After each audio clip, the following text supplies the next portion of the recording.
Hello, and welcome to another exciting episode of the Comic Book Chronicles.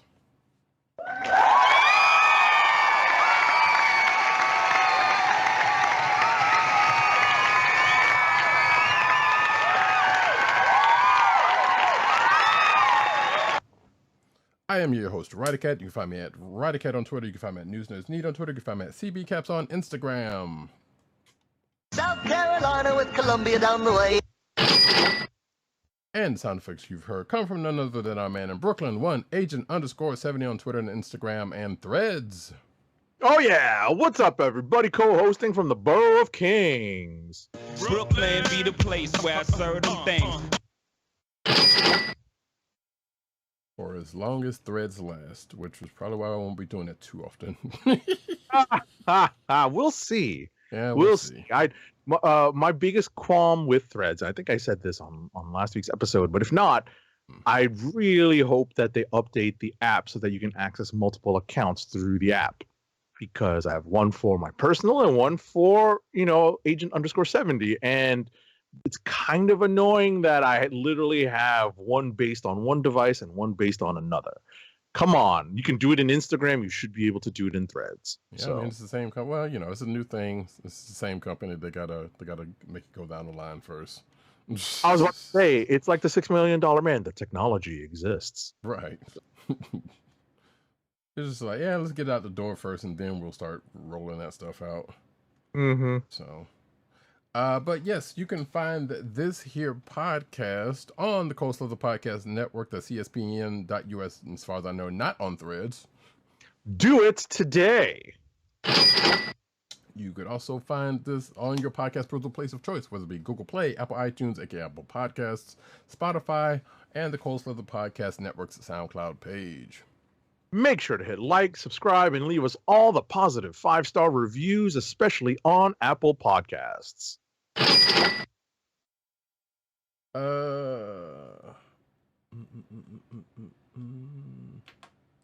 go. I don't know why I did that, but we'll see if that works. Yeah, you could also find us streaming every Thursday night, most times 9:30 Eastern Standard Time, on the Coles. I was about to say, well, that's not right. On the YouTube channel of the Kliq Nation, that's youtube.com/thekliqnation, and twitch.tv/Comic Book Chronicles. Again, please hit like, subscribe, and leave us all the positive reviews, and hit that notification button so that you know when we are broadcasting live and recording. We are on Kick, but I haven't really pulled the trigger on adding that into the mix just yet. I need to still kind of weed that place out just a little, so stay tuned for that one. But yes, right now we are going to get into a little bit of talk about the penultimate episode of Marvel's Secret Invasion, which is named Harvest. Yes, and for good reason. Mm-hmm. All right, so listen, at the end of the day, it's not the comics, it's an adaptation. What I like about this is that it is a clever reimagining of the eventual Super Skrull program, right? It's not how we came to know of the concept of Super Skrulls or even Power Skrulls. But I like that, this is in fact how they're introducing the concept. And I like that this episode really does lay out why or how Gravik may have come up with the concept for this. Right. There's a lot of paying off that happens, at least story-wise, in this episode. There is a setup, though, for what seems to be a reveal in the last episode. Maybe a guest appearance. I'll say that, I have to be amongst the people who are at least whelmed. I'm not overwhelmed. I am not underwhelmed by this show. I am whelmed. It's okay. And, I think that the production value ramps up in this. I think that, what's the actress, the British actress who does Sonia Fallsworth? Olivia Colman. Olivia Colman. She is the best part of the show. She is having so Every much time fun. she's having a ton of fun. Every time she's on screen, I can't help but be drawn in. Mm-hmm. Can't help it. Yeah, it's, I think she's so good. Yeah, she's a lot of people's favorite, including myself, because yeah, she's just like I said, she just seems like she's just having fun.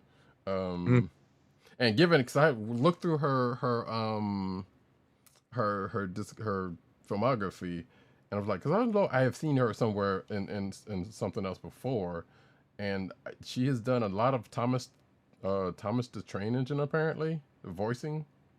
Okay. But from what I've actually seen her in was Hot Fuzz, the Edgar Wright movie with Simon Pegg, which I don't know if you've ever seen it, Right. I have not watched it, but I know of it.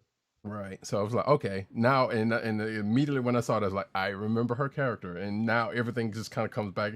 Like, yes, now I see where it comes from.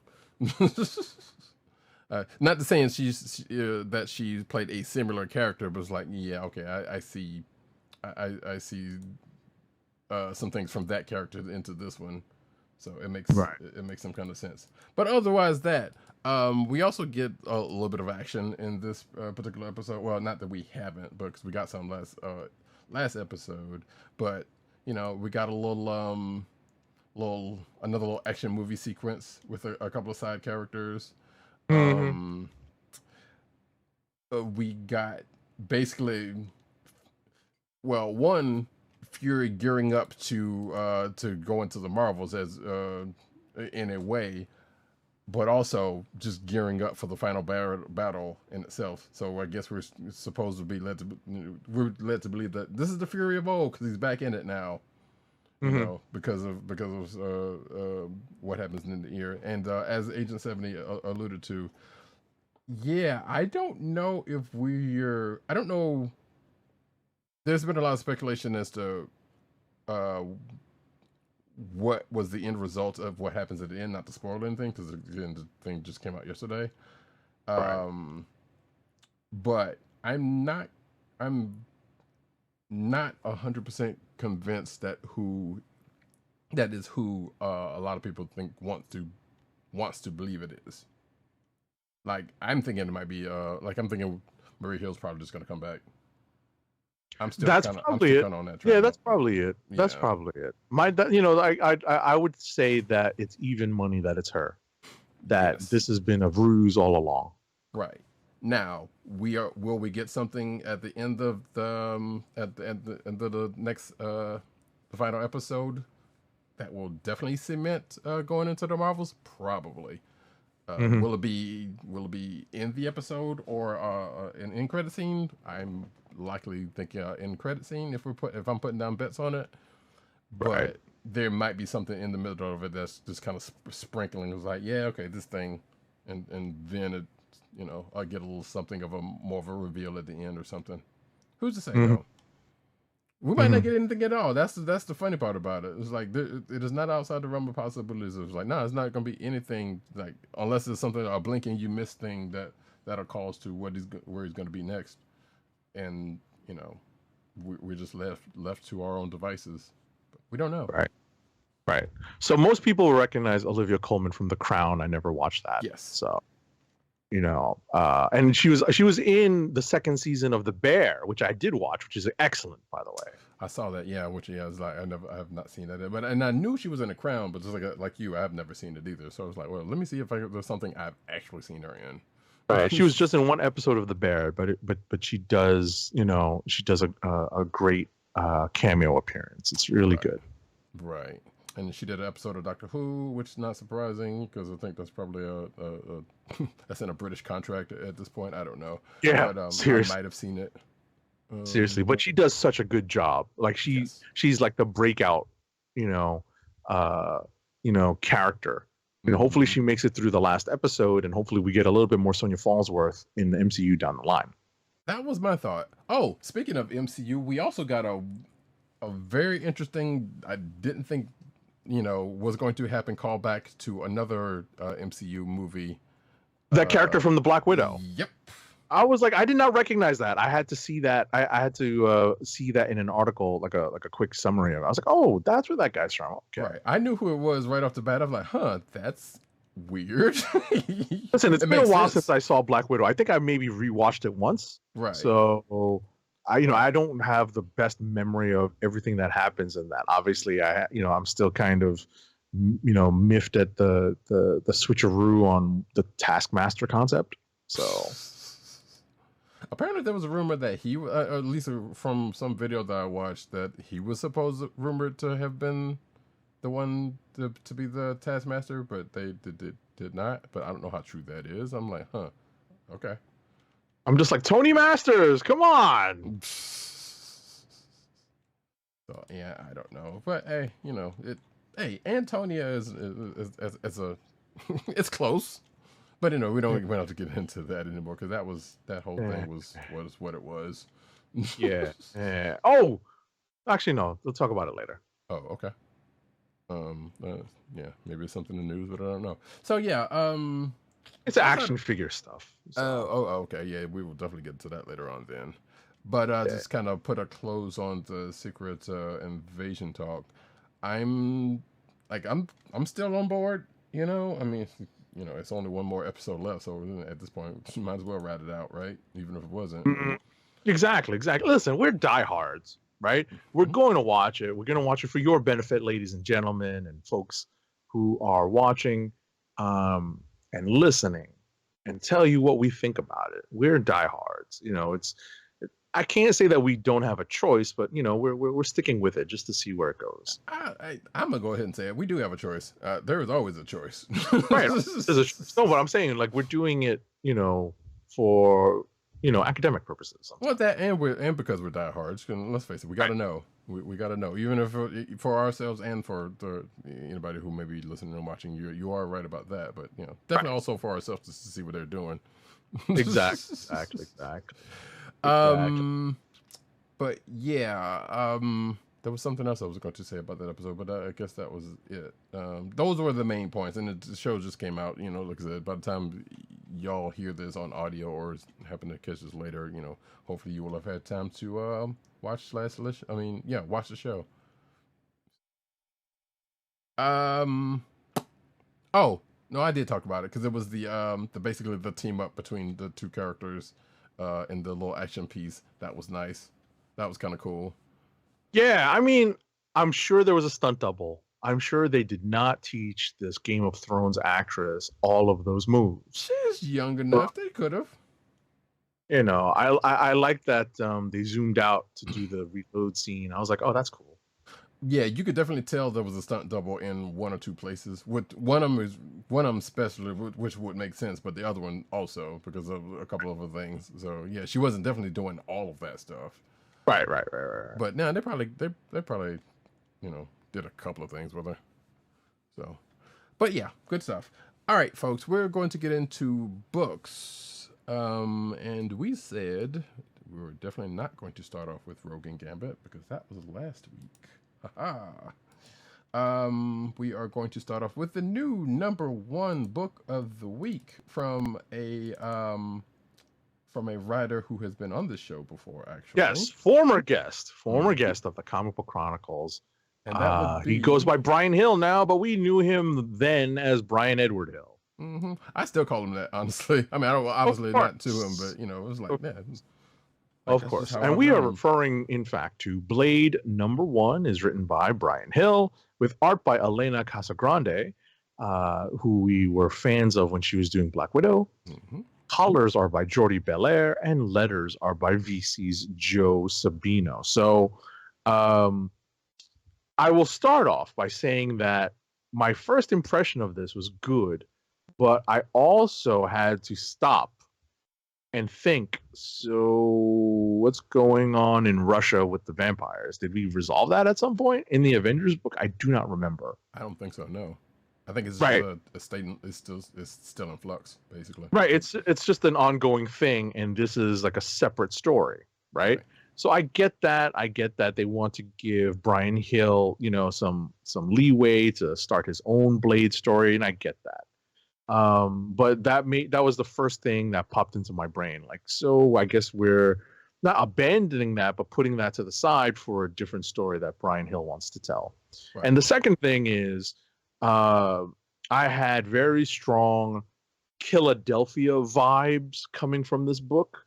Just the vibes. I can't, there's nothing direct that I can cite to, but basically in everything I saw, in some of the some of the story points and plot twists that are placed in it, I got very strong Philadelphia vibes.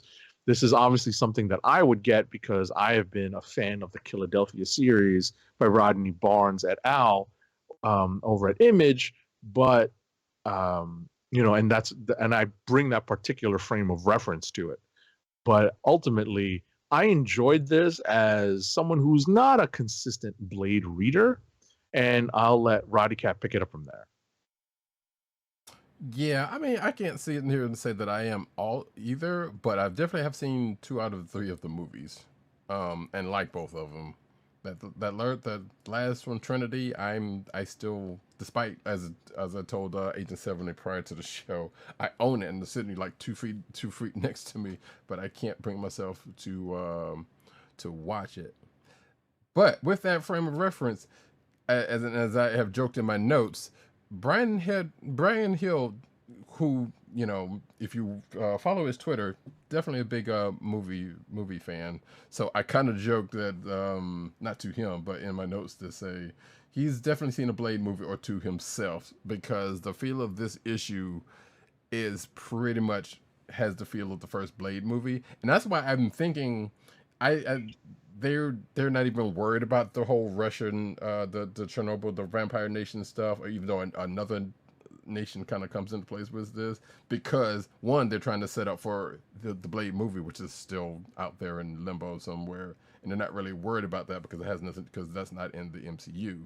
So taking it back to basics, quote unquote, with the with something that feels like the first Blade movie makes a little bit more sense here. And again, with somebody, like Bryan Hill, well, I can't say that I know all of the inner workings of, but I do, from what little talking to them that we have and seeing them out there could gather, it's a pretty good fit. Like that whole, trying to tag in that whole that whole Vampire Nation stuff into this kind of thing would not necessarily be a big task, but probably unnecessary, honestly. Mm-hmm. With what they are potentially trying to do, like I said, we just gear it up for whenever the movie happens to show itself. Sure. That being said, though, hey, if you have seen the first Blade movie, you will understand what I'm talking about with the feel of this book, if you should plan to read it. It doesn't go with the same beats, although is 1 or 2 things that might be considered similar, or at least one particular thing that might be considered similar. But the where the story is going goes away from that slightly quickly, but not outside the realm of what one of those movies would have done, I would say. Again, I haven't seen the third one, so maybe the third one maybe did do something similar to this, but I doubt it. But it was a good read. Elena Casagrande's art, as Agent 70 said, we know of her art from Black Widow, still great. Different from some of that, but still kind of kinetic in that same way. But it's still some good. Right, the layouts are beautiful. The choreography, the panel to panel stuff is incredible. So she's very strong. Yeah, and I'm a fan. I think Roddykat is as well. Oh yeah, definitely. And of course, colors by Jody Belair. You can't really go wrong with that combination, because things just kind of pop. So yeah, if you're interested in Blade book, I would say pick this one up. Sounds good to me. Wait, is this this is an ongoing, or I think it's a mini series. I think it's a mini. Does it say? I think it's an ongoing, or at least it's intended to be an ongoing. I'm not sure. I need to go back and check, because I didn't see that in the covers when I was pulling covers, and I can't remember when we first talked about it, when it was first announced, if that was the case.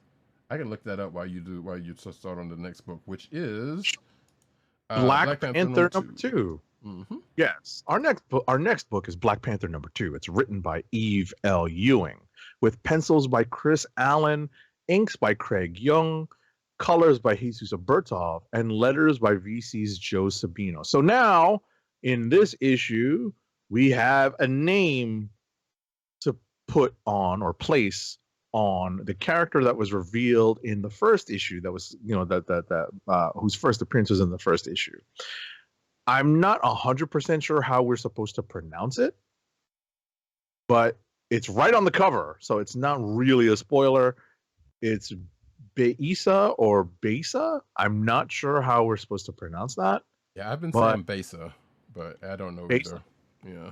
Right. So, but at the end of the day, we now have a name to go with that character. We also have a more fleshed out story for T'Challa's current predicament as a king in exile, as a deposed king in exile, and his current status quo, as it were. So we get a little bit of that, as well as a little bit of backstory on Besa, and unfortunately, we also have ne'er-do-wells within Wakanda who have plans for Michael Collins. I'm not sure if this is the Michael Collins version of this character, but I dropped that name, and if you're familiar with that name, you know who I am speaking of. It was also teased in that first issue. So things are afoot in Wakanda. Again, I'm still not so keen on this Black Panther costume redesign. I think it's a little busy, but I do appreciate the small shield, which I think is obviously adapted from various things, but it calls to mind. I don't know if this is a direct callback to the claw shield that the Wakandans give to Steve Rogers when he is fighting in Infinity War in the MCU. But obviously, there are multiple influences on the design here, and this shoulder shield can be drawn from multiple sources, but at the end of the day, I still think it's a little busy, just from a design perspective. But listen, to each their own. Whatever, if it floats your boat, good for you. And let Roddykat throw in his thoughts. So yeah, there's a curiosity with this new character right off the bat, which I kind of hate to go into, because I'm one of those people that's like, well, this doesn't, just because you introduce this doesn't necessarily have to be the case that something like that's going to be the case. And that being, is this going to end up being a potential love interest for T'Challa? Right. Because at this point, it feels there's a weird Spider-Man Black Cat vibe that I'm getting off of their interaction. Yeah, I see that. Mm-hmm. So I'm kind of wondering if that is going to be the case or not. At the end, we see them in a particular spot. I'm sure there's going to be some talking, but also the last page kind of intimated something that doesn't necessarily have to do with either one of them. Oh, you mean with Michael Collins as the teaser for next issue? Yes. Yeah. So, so I don't know. Like I said, it could be something, could be nothing, but like that would be fast work. But then again, hey, Biggie got married in 9 days, so that's not really Right. outside of realm of crazy things happening. Nevertheless, yeah, I'm still enjoying this the start of this. T'Challa has a new secret identity, and more secret than Luke Charles. Yes. And even going back slightly to slight spoiler for Secret Invasion, Wakandan disguise tech way better, way more advanced than what they've been using. Well, I mean, look, in the comics, we've had image inducers forever. Oh, totally. You know what I'm saying? So I get that. I get that. But not used by. Well, I guess she'll may have some, but mostly used by like ex folks or whatever.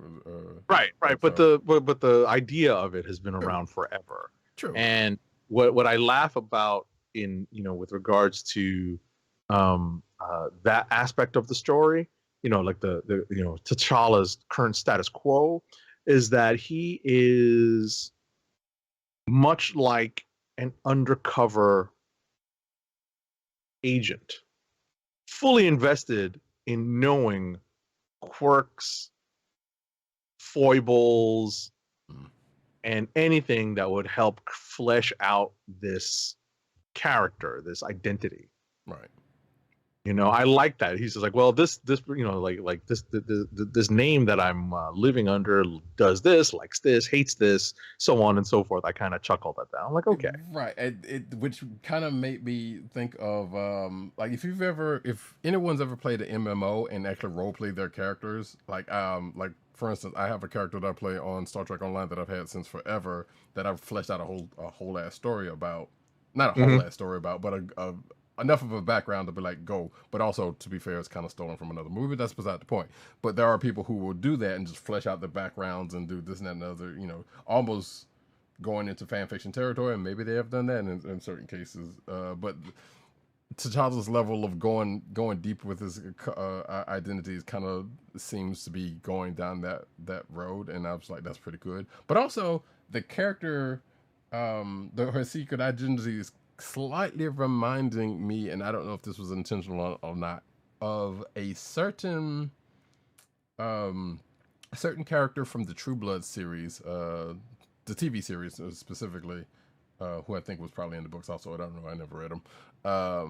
Whose actor is no longer with us, but part of this character just kind of reminds me of that, and it's like, that's kind of interesting if that is the case, and maybe it's just the way it was written, they were drawn, that made it look that way, or it just could be, just me thinking that. Who knows? Nevertheless, though, Black Panther 2, pretty good. We'll see what's going on with this new character that's introduced, and whether what I said earlier may or may not be the case. I don't know. We'll see. And with that, we have one other book that we both read, and that would be, although I'm going to let Agent 70 handle the bulk of this because I kind of skimmed it, Guardians of the Galaxy number 4. Right, and I usually do a good job of not spoiling, what happens. So, Guardians of the Galaxy number 4 is written by Colin Kelly and Jackson Lansing, also former guests of the Comic Book Chronicles. Art is by Kev Walker, colors are by Matt Hollingsworth, and letters are by VC's Travis Lanham. So we finally catch up in issue number 4 with the members of the Guardians of the Galaxy who we have not yet touched base with in the first 4 issues. We've basically been in contact with all of the other characters, but this is the Rocket and or Groot issue, and mostly Rocket, let's say. And bottom line is, we find out what Rocket's status quo has been. What has developed since the end of the last Guardians run, and it's a very interesting study of Rocket. It's in the vein of the Guardians movies, where at least even with Guardians 3, which is coming out on Disney Plus very soon. We should have if we don't have a news article on it now, we probably will next week, because I know it just dropped. Actually, the do. Date. Yes. Right. So I know that the date just dropped. It doesn't come to mind, but I know that the date just dropped. It's August But 2nd. Well, we'll talk about that. But point is, we find out that that Rocket may in fact be the point of view character for a lot of the story of the Guardians in the MCU, and that is, kind of the lens that we see, that we view the character in this issue. Obviously, it's it's a spotlight on what Rocket is up to and how his life has changed since the end of the last Guardians run. But I will tell you that at the end of this, since Roddykat skimmed this, he knows this. At the end of this, it is definitely a band getting back together, because now, we have to bring the band together to figure out what's going on, to help out the one member who is, it's teased that we're finally going to find out what is behind Groot Fall and what happened in the next issue. So, unlike Zeb Wells, Colin Kelly and Jackson Lansing are not making us wait forever to find out what happened to our friend Groot. And yet we still have a couple of little side things to find out, unless it's something I missed when skimming in this book, because there's, or at least personally, I'll put it this way, since the first issue, there's been a couple of things that's been curious about this. Like one, this whole Wild West thing that they came across. Granted, that's dressing, so that's beside the point. But also the makeup of this team, which kind of MCU-ish, but also there's a change to one of the members that I don't think we still got the grasp on, or what's going on with them, that I am kind of curious about. Sure. And obviously that's fodder for more stories. Right. So we'll see as it goes along. And with that, as I push this back to the variant cover, is it for what we have in common, at least. So we're going to go into rapid fire. Time to spin it up. Rapid fire reviews. I ain't got time to bleed.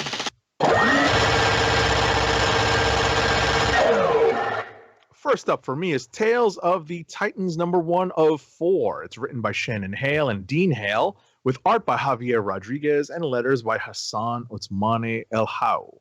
So this is in the vein of the original miniseries, the 4-issue miniseries, Tales of the Titans, or I think it was Tales of the Teen Titans, and of the New Teen Titans back then, from the 80s, from the Perez and Wolfman era.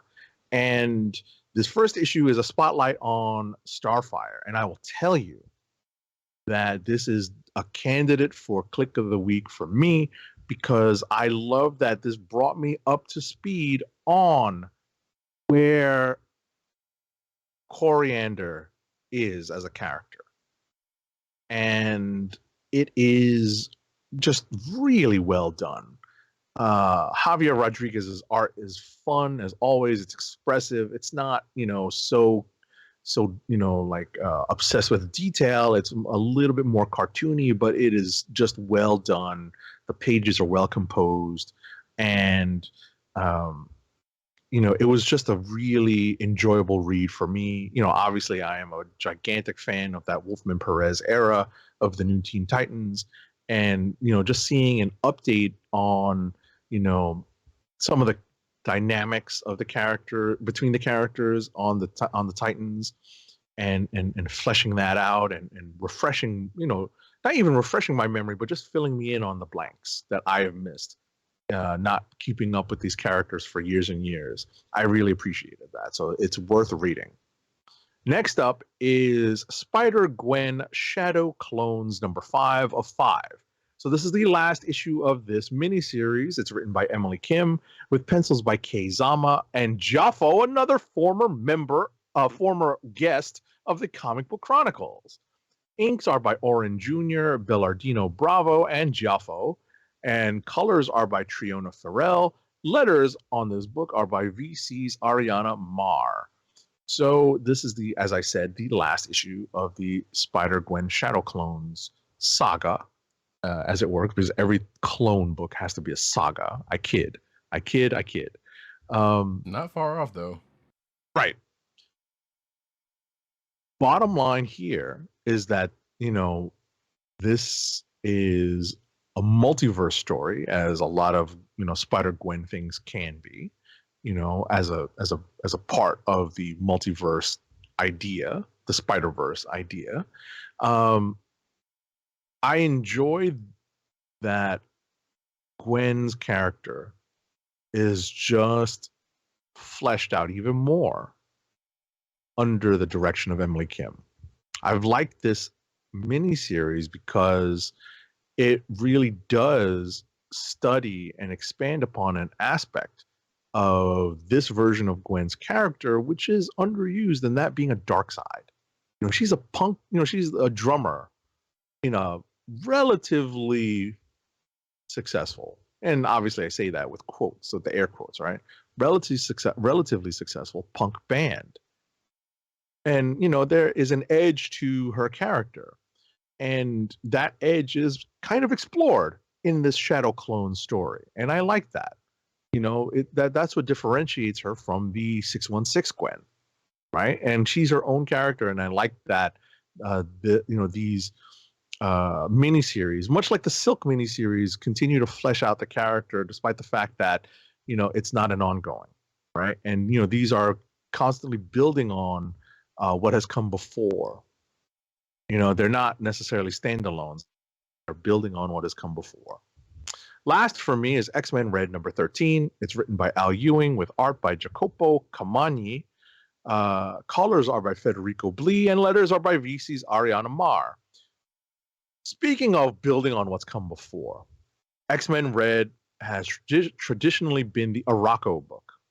And this book does obviously continue in that vein. The politics on Arakko are front and center here, with the return of Genesis and the Annihilation, no longer Annihilation helm, but staff. And that plays a gigantic role in where the story is going. And the cliffhanger at the end of this, does make me want to follow up. There is a lot of text in this issue because a lot of inner workings of the I forget what they call the circle on Arakko, the ruling council, the equivalent of the Quiet Council.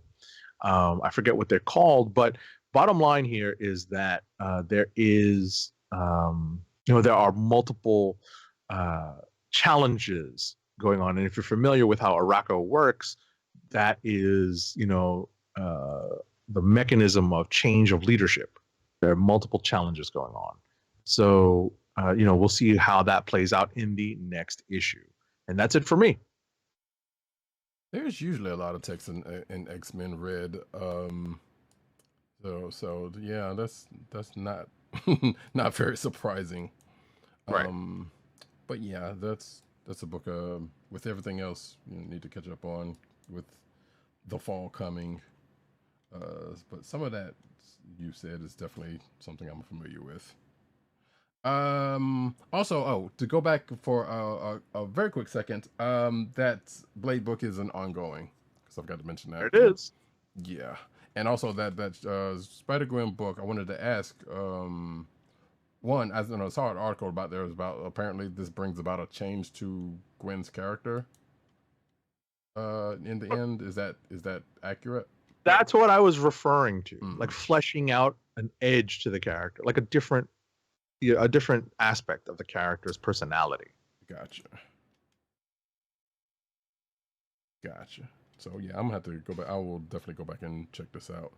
All right, for myself, we're going to start off with, I guess, a world building book in a sense.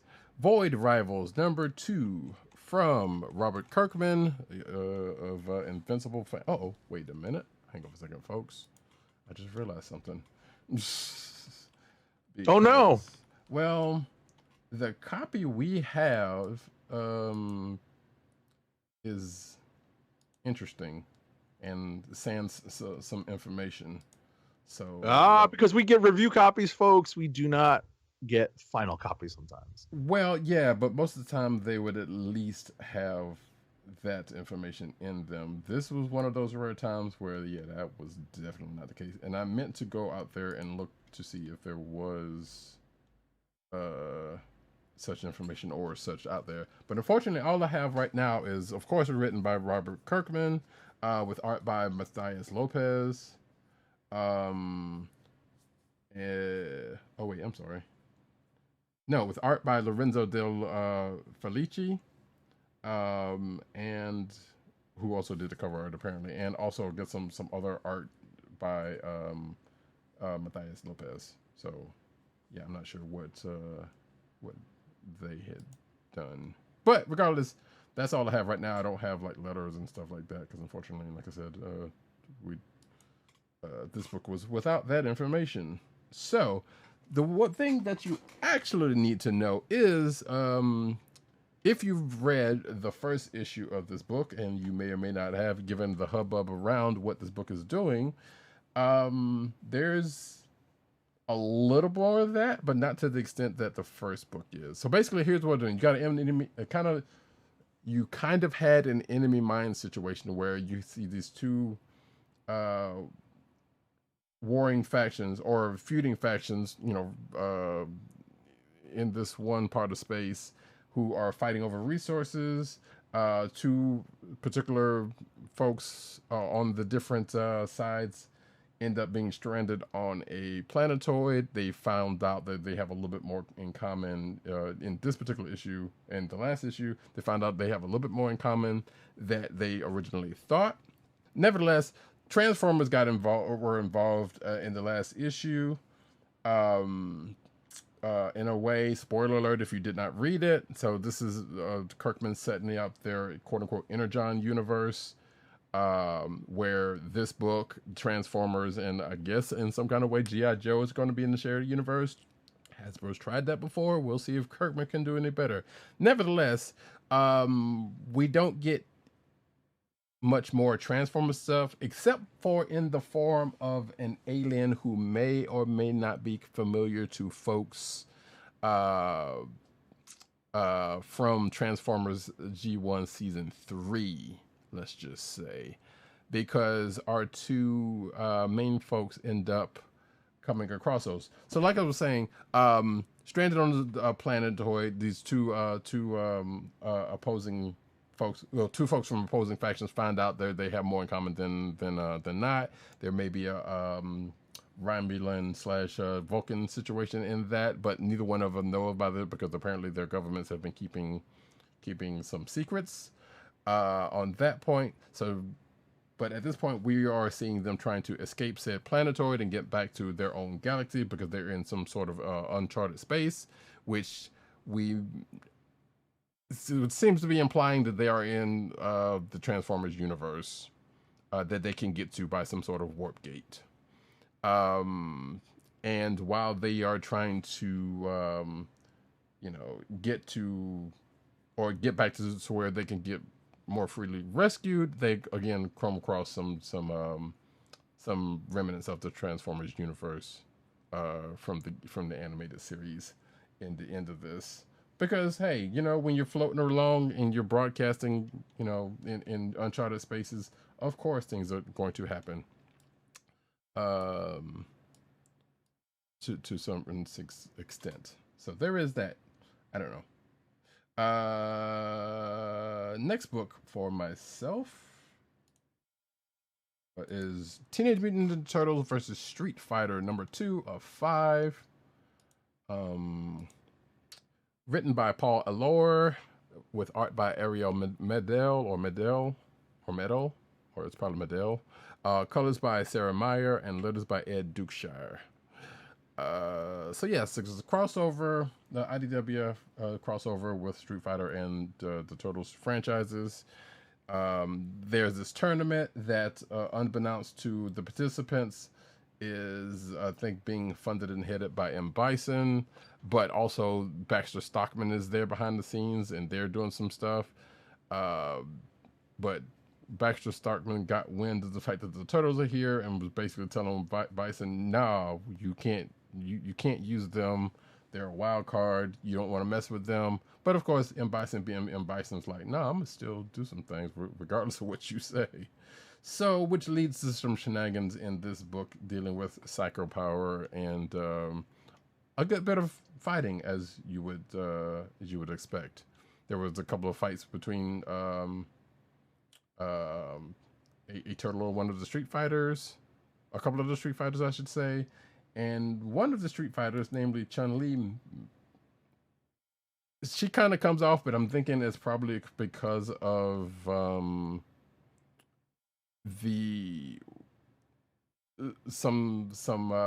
shenanigans that M. Bison's doing, coming off a little more aggressive than you would know that character to be, but also pretty being a little. I don't want to say racist, but she's kind of treating the turtles as even though prior to this the issue kind of wasn't kind of treating the turtles as if they are the bad guys.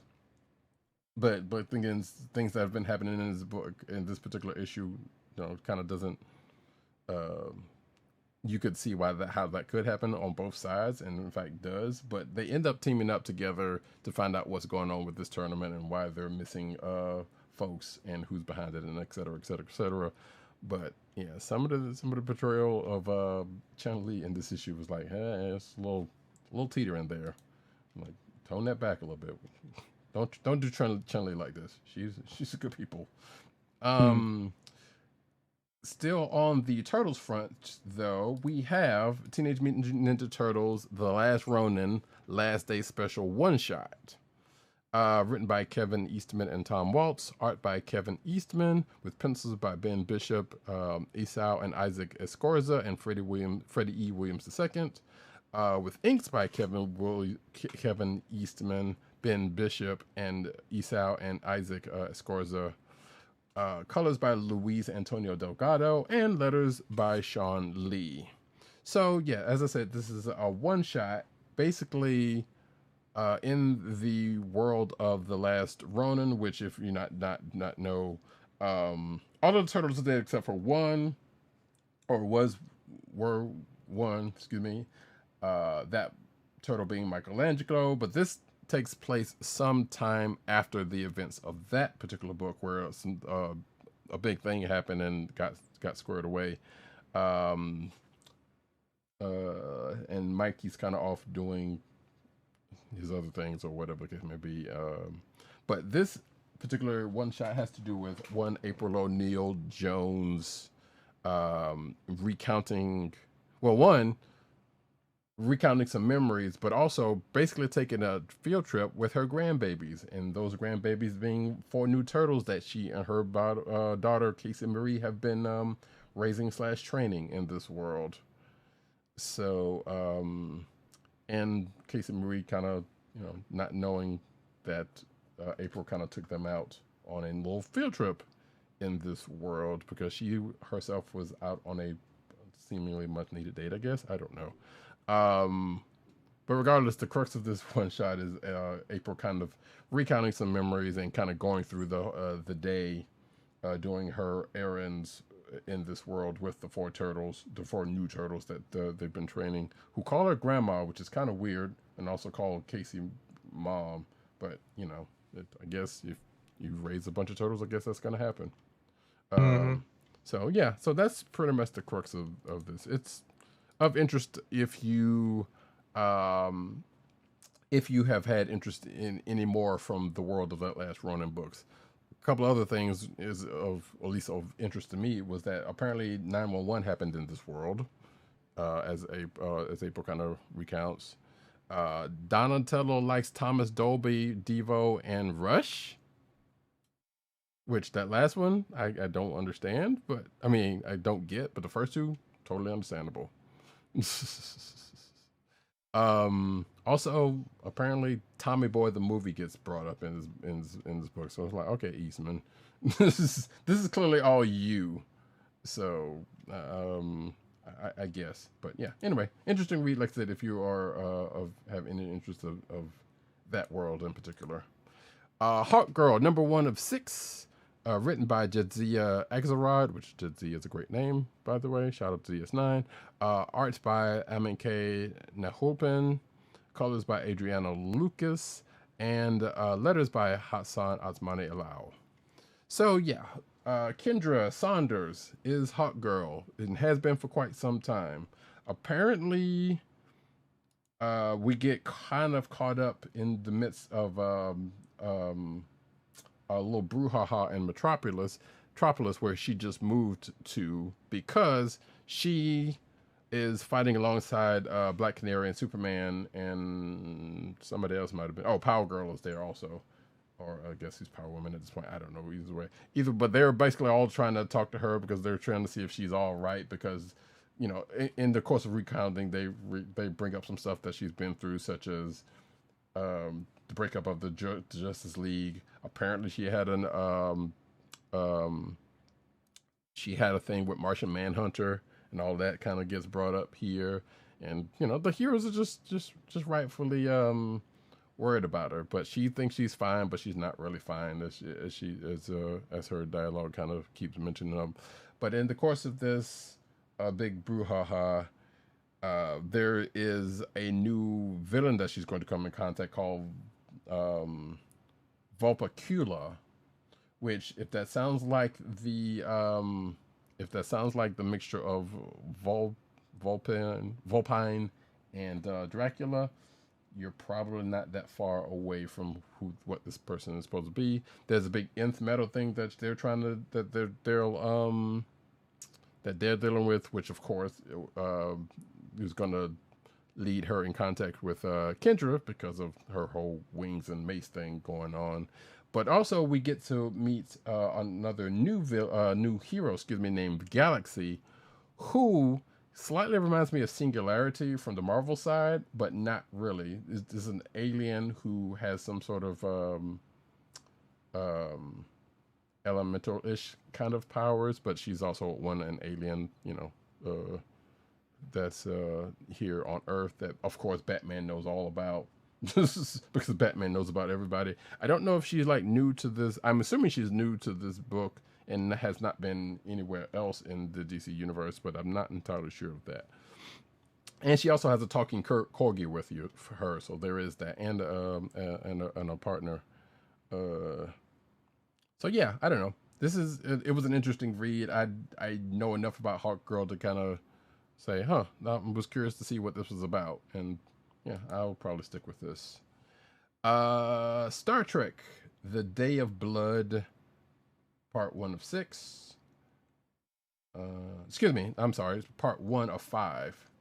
Because it is a 5-part story, not 6. Go as I check and see if we're still going here. Yes, we are. Written by Christopher Cantwell, Colin Kelly, and Jackson Lansing, former guests of the show. Those last two names were anyway. Art by Ramon Rosanas, colors by Lee Luffridge, and letters by Clayton Cowles. This is a potential click of the week for myself, and probably likely someone else on the panel, but we don't know. So this is all of the events of Star Trek ongoing comic and Star Trek Defiant have led up to this.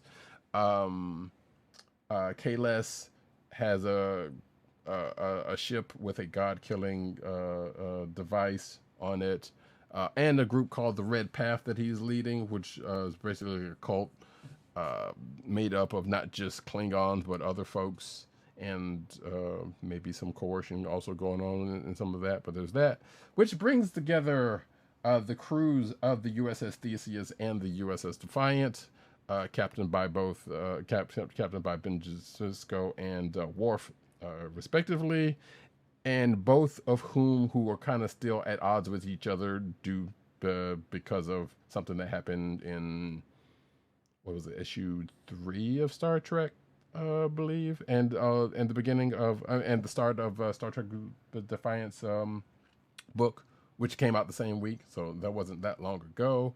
But it was all in service of kind of getting them to this point, I believe, where they have to work together and the crews have to work together to stop Kahless and crew, and this is the start of that.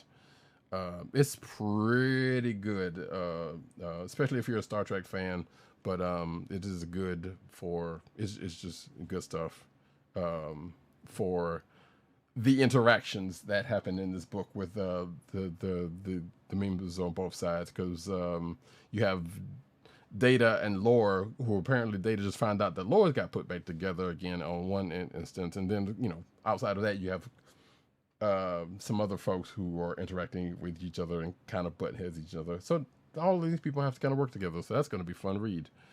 But yeah, I'm enjoying that so far. So hoping the rest of it ends up being good, and I have no reason for it not to be. Last but not least, which is a book that kind of just skims, but nevertheless is really not that hard to read. Darkwing Duck #7, script by Amanda Daybert, art by in colors by Carlo Lauro, and letters by Jeff Eckleberry. So Darkwing Duck and Launchpad go to the opening of a museum called the Hall of Heroes, which of course was made in service of in service of giving some shine to the heroes of I don't think they're in Duckburg, but wherever they are, uh, and of course Darkwing is one of them, so he wanted to go see it, and he's also kind of Darkwing. If you know the character and have watched the show, he's kind of felt himself to be a loner, but being that he is has been aligned with the Justice Ducks, um, there's him thinking, no, I'm still a loner. Never needed help, and this and that other. And of course, him going through, and he has a massive ego, so going through the museum has kind of been a thing for him. But it's also good fun for us reading the book, knowing the character the way it is. So yeah, definitely check that out if you're a fan of the terror that quacks in the night, because it's a pretty good issue. But also in here, there's another hero that he also worked with that's kind of have a similar problem, and they end up kind of working together. So yeah, that'll work out the way you expect it to. And that is it for me. Kliqs of the week. Kliqs of the week.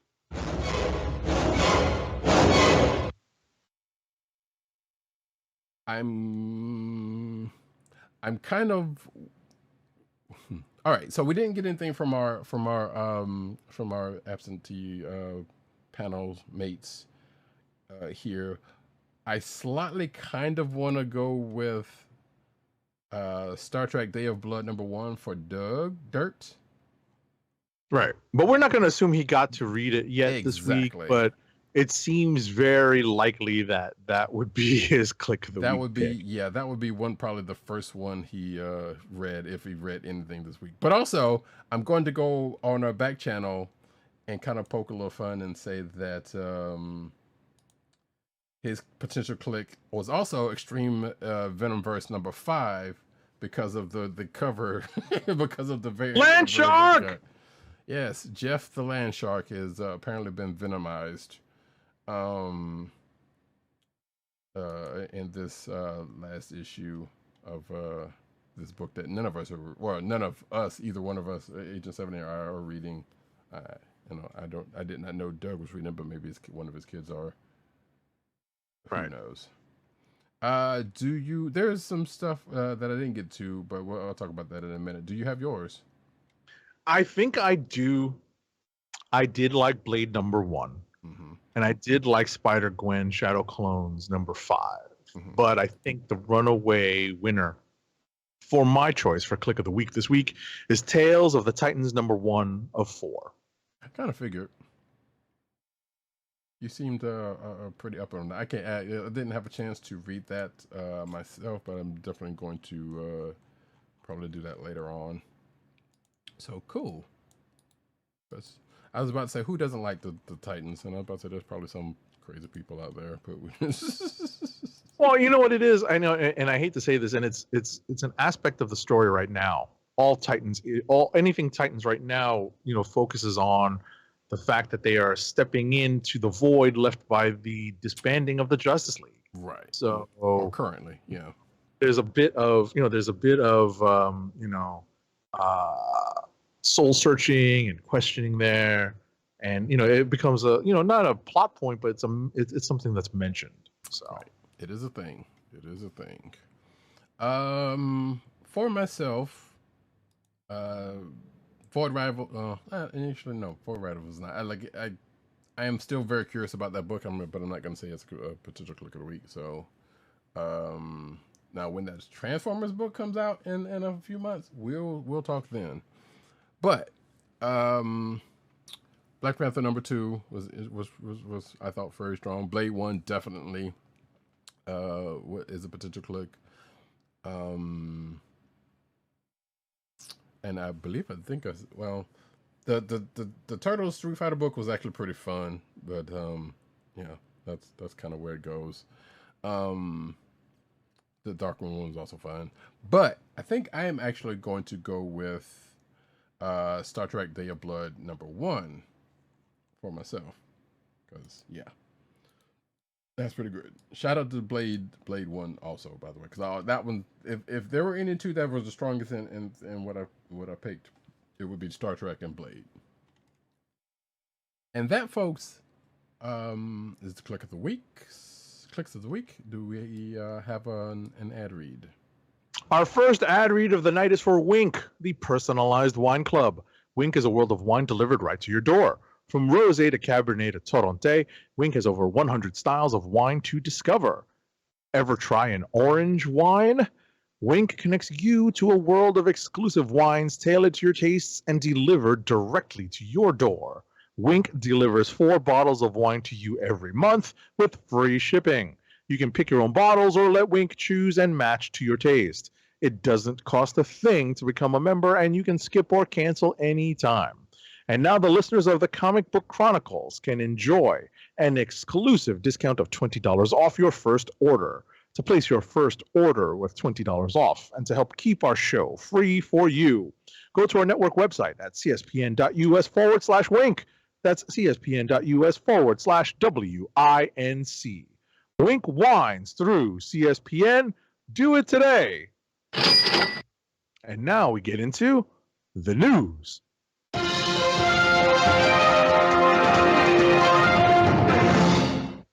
As we do about this time, we start off with cinematic news. A movie that neither one of us has seen as of yet. Mission Impossible 7 falls short of expectations with $56 million debut. Collects $80 million over 5 days, which, one, that's a lot of that's a lot of money regardless, but you know, people love the numbers for some strange reason. Right, and they have expectations. Right. The people, the theater owners and the industry are worried that people aren't coming back to the movie theaters necessarily, and they're waiting for things to come out on streaming. So, this is definitely, chatter for, this is fodder for conversations when it comes to, box office and what kind of movies are going to gain financial backing once the strikes are resolved. Right, especially for the folks who put up the money for the movie, because obviously, they want to recoup their loss. They not only want to recoup their losses, and not necessarily losses, but recoup their money, but also gain more profit from it. And apparently, this movie, which I'm not surprised, according to this Variety article, this movie cost nearly $300 million before marketing. So that is pretty short from expectations, from what you would come from expectations. But probably that has nothing to do with whether the movie's good or not. And they just haven't kind of talked about why people would be kind of hesitant to go at this moment. But I figure between this and probably Fast X, people would gravitate to the movie theaters to see this a little bit more. Well, Fast, I'll take it back. They're in the same camp. Something big, actiony, fun, blockbustery that would happen at this time of year would be fertile ground for big, for cash, for cash making at this time of the year. So, like I said, neither one of us had a chance to see it. No spoilers. But I'm interested in seeing it. This article kind of goes into the numbers of the last few movies, which I won't get into. But hey. Things happen. I'm sure this movie will probably make it up. Next up. Christopher Nolan says no to directing another superhero movie and criticizes studios for viewing films as plot and not an audio-visual experience. That is such a Christopher Nolan thing. Wank, wank, wank. Yeah. This question came during a speed round in which, the director was asked about what he's going to do in the future. So yeah, now I remember I remember anecdotally, and I don't know how much truth it is, but the reason why he ended up doing the Batman movies was so that he could do movies like this. Because let's face it, if he didn't do those movies, well, and this is me speculating, the chances of him doing, say, an Oppenheimer probably would be less, or to have the budget to do an Oppenheimer type movie probably be lessened by him doing those. So whatever, man. You can say that well after the fact. But that's what got you here. So, Right. Also, this article points out that he was asked about whether he would do a Star Wars movie, and he declined to answer, or he did answer. So, just saying, he's not that crazy, but he's just being a winker. Right. Next up, though, Pink. So there was a rumor reported around that Kenneth Branagh, some of y'all may remember him from, he did the first Thor movie, correct? Yes. Yes. Did he do Dark World, or somebody else did that one? Regardless. Nobody else did Dark World. Okay, yeah, I couldn't remember or not. Anyway, Kenneth Branagh, the noted director, was reportedly attached to direct a live-action Gargoyles movie. The article that I have in front of me, if you're watching the video version, you can see where it's from, kind of pokes at the originating site of that rumor as being a big fake news reporting site, and kind of gets into a little editorializing and basically puffing up their own chest about what they do or do not, which tends to happen. So nevertheless, that rumor that had been going around, that had been picked up from sites like CBR, ended up being not true. And actually, when I saw that, I was like, none of that seemed true, but I did have that. I had that originally in the news, in case there might have been something to it. But at the same time, like, that doesn't even seem like a fit. Oh, maybe it does, actually. I don't know. Kenneth Branagh like that. He did Thor, so why wouldn't he? But nevertheless, yeah, it's not true, fans. I know people out there who love Gargoyles are like, oh, but hey, things can still happen. Probably just not with that director, as this article notes. Next up. Right. So apparently a character cut from the Dungeons and Dragons Honor Among Thieves movie, which is streaming now, and I should just get around to watch it, would have inadvertently laid the groundwork for several more D&D adaptations. Okay. Drizzt. Excuse me. If you know your D&D lore, you probably know that name. And I do not know my D&D lore, so I was just like, you know how we do. Who? So. Yeah, that is a name I've heard here and there. I'm not going to sit here and say that I know my D&D lore, all of that, but I've heard that name a couple of different places, partially from video gaming. But so there is that.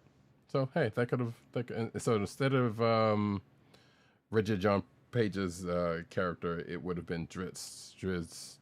And I'm probably butchering the way that's pronounced, but you'll be fine. You'll be fine. Next up. Is you actually? Is it? Okay. Red Sonja movie trailer is set to premiere at Comic-Con this week. It could be happening right now because Comic-Con has started as of this recording, this Thursday, July the 20th. So look forward to more news cinematically and comically next week, by the way. It says here that Red Sonja's getting a new movie thanks to Millennium Media and director MJ Bassett. I have no idea who that person is or these two movies. Actually, one of these two movies. And stars Matilda Lutz, a name also I'm not familiar with. But hey, there's a press release from Dynamite that's saying that there's going to be an announcement at San Diego. So if we see a trailer next week, by next week, you'll know when we know. Next up.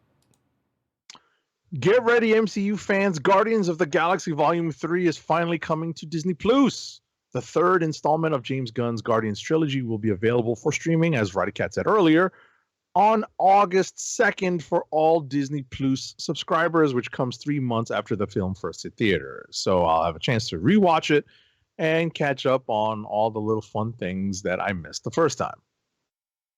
I guess here's the real question, because I think this is the thing that's come up between us in the last couple of years. Are you going to buy this? Guardians? Yeah. It's an interesting thing. I'm not sure. I'm more inclined to buy this. I do have, believe it or not, I still have Black Widow and Shang-Chi like in my Amazon to be bought list. Right. So, and that's why I brought this up, because streaming especially in the last couple of years has kind of tempered, for me anyway, buying these movies unintentionally. Because normally I would buy them regardless of whether they were going to be on streaming or not, and normally it would take a little bit longer for them to come to streaming, but that hasn't been the case. But yeah, I noticed well, when I think about buying them, they end up being on streaming, and it's like, oh, then I just totally, like you, they'll be in my wish list, and I haven't bought them to this point. Right. Well, what's funny about that, and I'll tell you before we move on to the next story that you'll take on, but the one MCU movie I bought is the one that's not necessarily available for streaming, and that is No Way Home.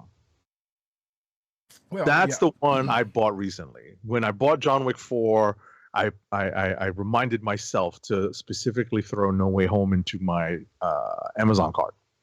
Right, but as of yet on Disney Plus, because there's that whole Sony. Right, but because of the whole well, that's the point. Right. Because of the whole Sony thing, that's why it's not coming as quickly to Disney Plus the way Guardians is. So right. Now it's probably out there somewhere, probably on Crackle or something, for someplace no one will probably watch it. Mm-hmm. Sorry to that Crackle, but let's face it, Sony, that's not it. But yeah, but they got the other Spider-Man. Maybe that is coming, and I figure we had an article saying that, well, when the rest of them came, maybe that's going to come at some later date that we don't know about just yet. So I don't know.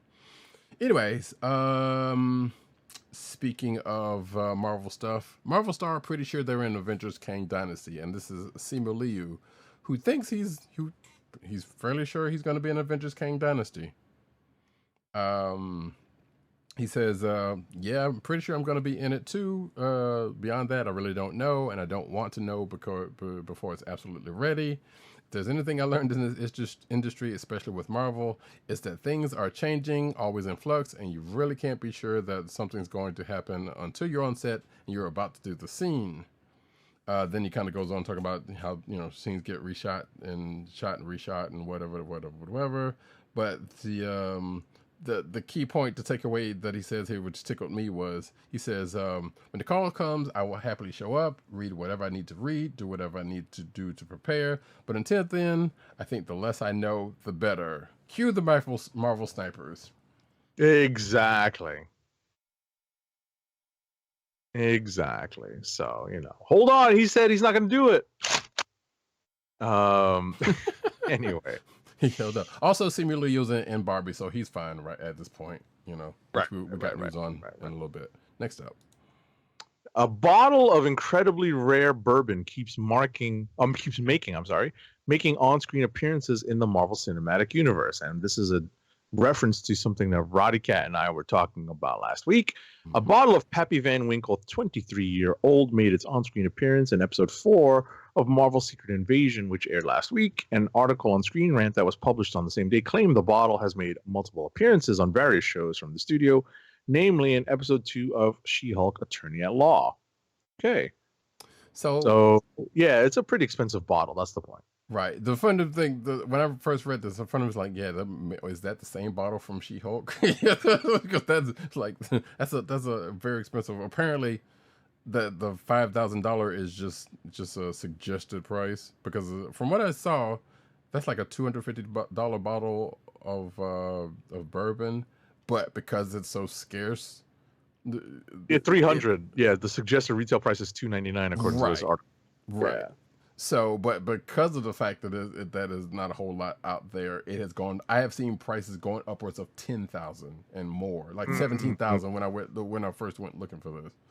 So, wouldn't be surprised if the bottle is real, but what they were actually drinking was probably tea, quite naturally. But so, Agent said real quick, will probably be happy-ish about this. I don't know.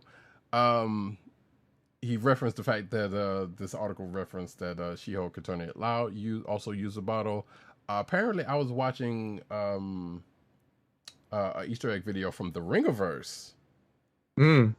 about last week's episode that also mentioned that, and they even played the clip of when that bottle would have been consumed, which would have been one of the bar scenes. And I think that Right. you could see the bottle there, so I guess it kind of can be kind of confirmed that whether that Okay. was the case. So, yeah, shout out to that. That's cool. Yeah. And if you want to buy Agent 70 and I a bottle of Peppy Van Winkle, hey, we're here. Yes. We're here. Just make sure the label does not say Robert Van Winkle, because that is somebody else God, entirely. yes. No, we don't need Vanilla Ice's. Any kind of Vanilla Ice's alcoholic beverages around here. What is your name? Robert Van Winkle. Why did you change it? Nothing rhymes with Winkle. Shout out to In Living Color. Yes, indeed. Next up, though. I'm sorry. No, you're good. That was pretty great. Don Chino and Kevin Feige on Rhodey's big reveal in Secret Invasion. This is a Marvel article, so it's kind of I want to call it a fluff piece because it kind of is and isn't, because they didn't really say anything particular outside of a couple of quotes here and there. Don Cheadle says it becomes sort of a cat and mouse game between the two of them, talking about Fury and Rhodey, about what he has on Fury, and if he's going to release the information about Fury, well, that I think that may have been made definitive given this week's episode, yay or the nay. But yeah, he also says it's fun to fold in and know that that's what's happening underneath all of these Rhodey scenes, according to Don Cheadle. So I don't see anything that Feige says in here at all, unless he was, manning one of the sniper's rifles. I don't know, which probably is. Next up. Ms. Marvel heads to ABC for its broadcast television debut. Could this be the start of a new plan for Disney, or a stopgap in the wake of the continuing dual strike of the Writers Guild of America and SAG-AFTRA? Ding, ding, ding. So, exactly. So this will be released on ABC on... So Ms. Marvel's first 3 episodes will air from 8 p.m. Eastern Time to 11 p.m. Eastern Time on Saturday, August 5th. That is soon. And then the final 3 episodes will air at the same time the following Saturday, August 12th. Okay. It's curious as to why this is not slightly closer to the release of the Marvels, but, hey, better than late than never. But also, why they're doing this. Right. The latter part is more of the thing. This article notes that it's kind of gone the other way at times, because Agent Carter, well, it goes the way it normally goes. Agent Carter and Inhumans and Agents of S.H.I.E.L.D. also started out on the TV and went to streaming, which I kind of want to revisit a couple of those shows, and based on some recent things I looked at, but we'll see if that actually happens. Invincible Season 2 Comic-Con panel still happening despite the Hollywood strikes. When is the panel? Does this thing say? It does not. But I'm pretty sure, well, there is some actual news later on, Invincible-related news later on that came out before Comic-Con. So I'm sure maybe we'll get a clip or a trailer, hopefully, or some other news on Invincible Season 2 during this weekend. Next up. Alrighty, I would pull a Doctor Who story. Doctor Who in Kutigawa's 15th Doctor has been revealed. So an official Doctor Who image has been released, which provides fans with a special look at Kutigawa's 15th Doctor ahead of season 14. So it was featured on the official Doctor Who Twitter account. The image shows Nkuti Gatwa's 15th Doctor wearing a fedora while looking off into the distance. The 15th Doctor is also shown with the same clothes as seen in his original costume reveal, wearing a brown checkered suit and an orange jumper. So I try to say that with the slight British accent at the end, an orange jumper. So quick correction before we get any kind of emails or something. It's pronounced shooty. Oh, Shooty. Well, it's my first time ever Right. encountering his name as the non-Whovian. Look, I am a Whovian, but I did not know it because I was saying Nkuti when in previous articles, so you're not alone. But I happened to look up an interview he did. Pronunciation. Yeah. Well, no, actually, I think it was a video he did, and he pronounced it himself. So I'm like, okay. Well, Oh, cool. what is it, Shooty? Yeah. I think it's Okay. this is a little bit. Yeah, it's a little bit more of a the blending of the N and the C. Shooty. Shooty. Okay. Yeah, but last name got it. Speaking of the next season, Doctor Who season 4 wraps filming as RTD Russell T Davies has confirmed on Instagram. There's an image of himself on sets. If you're seeing the video version, you are seeing said Instagram image. Which, why does the one person in the crowd looks like Michael Chiklis? I do not know, but hey, there you go. You see, I guess some of the crew and the iconic TARDIS in the background there at Bad Wolf Studios. And says that's a wrap. So there you go. Season 14 on the way to season Shute's debut, which is probably at the end of the last episode, whenever that comes about. Next up, though, per Variety, 3 anonymous insiders say the Warner Brothers Film Group is strongly considering delaying Dune Part 2 to 2024 amid the ongoing strikes in Hollywood. One source explains that Warner Brothers and co-producer Legendary Entertainment would have to agree on a new release date for the anticipated sci-fi feature. Another source claims that the Dune sequel is still on track to release in November as planned, and that there have been no formal discussions. So there has been no, further comment. So that said, Dune Part 2 is apparently not the only Warner Brothers film facing a potential release date shift. Variety further reports that the studio is also considering new dates for The Color Purple and Aquaman and the Lost Kingdom. It's similar to the Dune situation because this is a result of the ongoing Writers Guild of America and Screen Actors Guild strikes. yes, the spice will flow. And God's going to tell you something probably at a later date. Aquaman, I ain't got nothing for that one. Next up, though, I don't know if Agent 70 has been keeping up with or has watched the current episode of this show. But My Adventures with Superman explores a dark twist to Clark's power evolution. I don't know how dark that was. Well, I was about to say I don't know what episode. I don't know. I forgot. I know we talked about when these release, but I'm Fridays, up to yes. at least I thought I was up to date because I've watched 3 episodes so far. Yep, you're up to date then because the next one comes out tomorrow. Gotcha. Yeah, so I'm up to date. So I understand now, and I won't be spoiled by this article. Right. So, and I don't know how dark that is, but yeah, I can see that there's implications of it. But this is definitely a slightly different take on the Superman mythos. If you've seen Voltron, the Legendary Adventures or whatever it was called, that was on Netflix, this feels like it has not just the art style, but has probably as much in common with that than this because of the reimagining of the characters.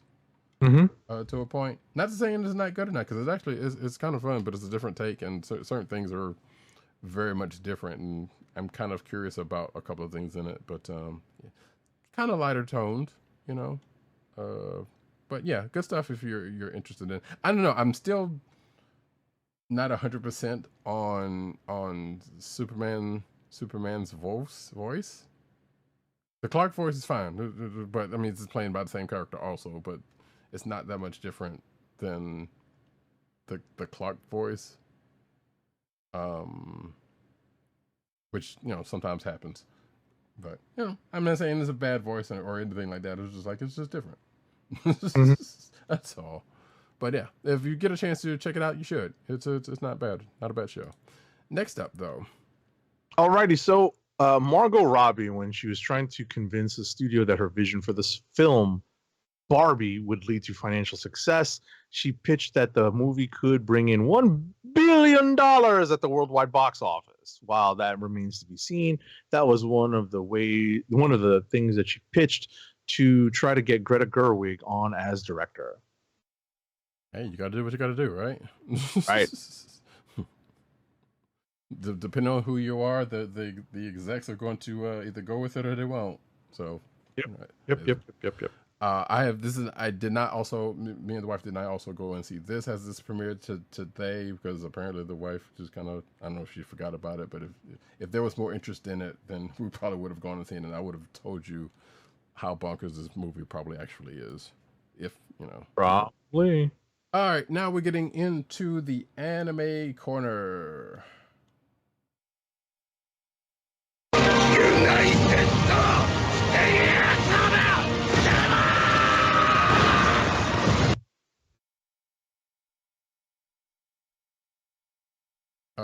Sword Art Online alternative Gun Gale Online is getting a season 2.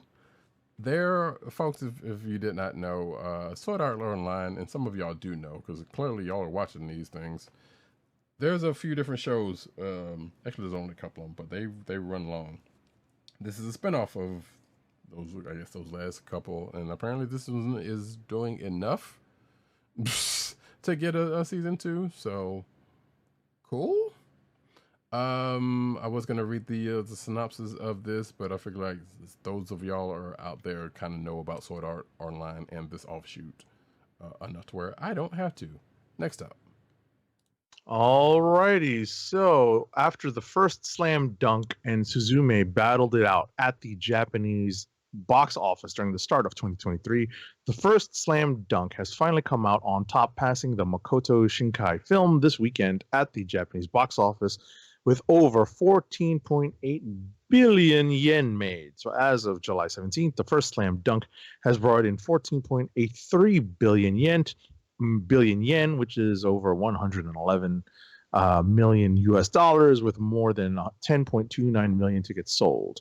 So in comparison to Suzume, which ended its run in Japan on May 27th, grossing 14.79 billion yen. Okay.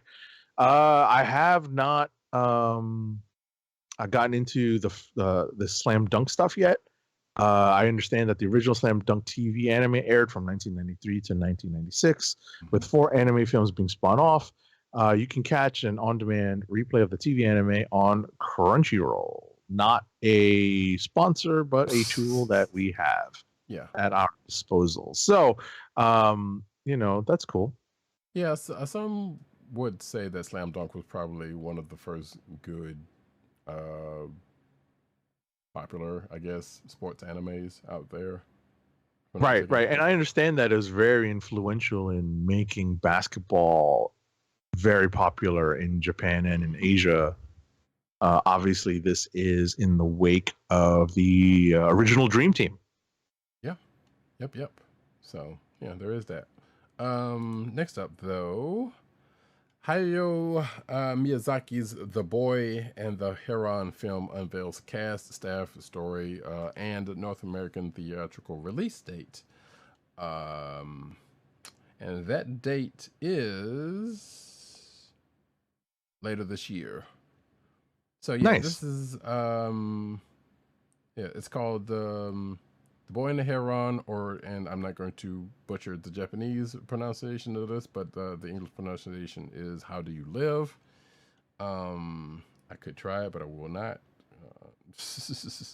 But yeah, story takes place during World War II. I believe, as we spoke about last week, it's got an IMAX release in Japan on Friday, and it's going to get a simultaneous IMAX release It is the first one to get an IMAX release, and also filmed in Dolby Atmos, Dolby Cinema, and DTS:X. Yeah, I believe it's Miyazaki's Hayao Miyazaki's last film Right. because you say Miyazaki, you might think of his son, who's also doing his own stuff, but not really in this case. Next up. All right, so we are transitioning over to manga. Is there manga? I didn't scroll down Nope, yet. there is. You're right. And also,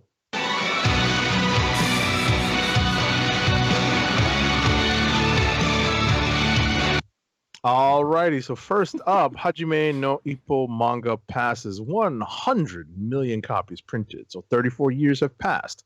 And new volumes of George Morikawa's hugely popular and influential manga, Hajime no Ippo, continue to release, with the latest volume being its 138th on July 14th.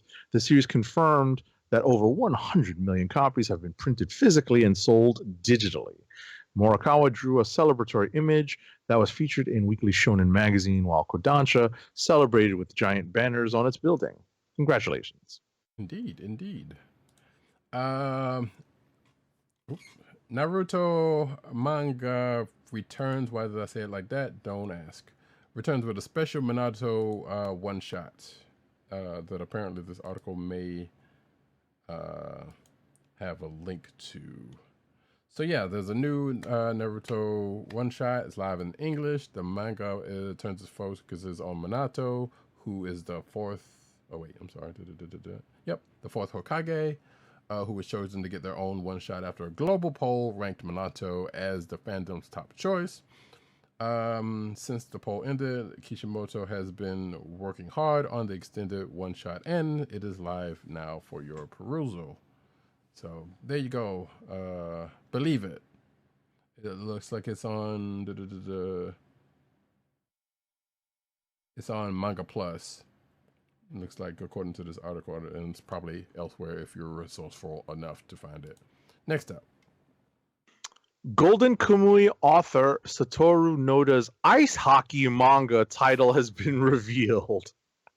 Young Jump magazine recently revealed plans to launch a new ice hockey manga by Golden Kamuy author Satoru Noda, but at the time it didn't have an official title. But now the name of the manga has been revealed as Dogs Red, which is still set to debut in the next issue of the magazine on July 27th. So yeah, ice hockey. That was I just want people to know that it was a perfect coincidence that Agent 70 is getting the sports related anime manga news. Of course. But also perfect. Hunter x Hunter is now we're going over into the toy corner.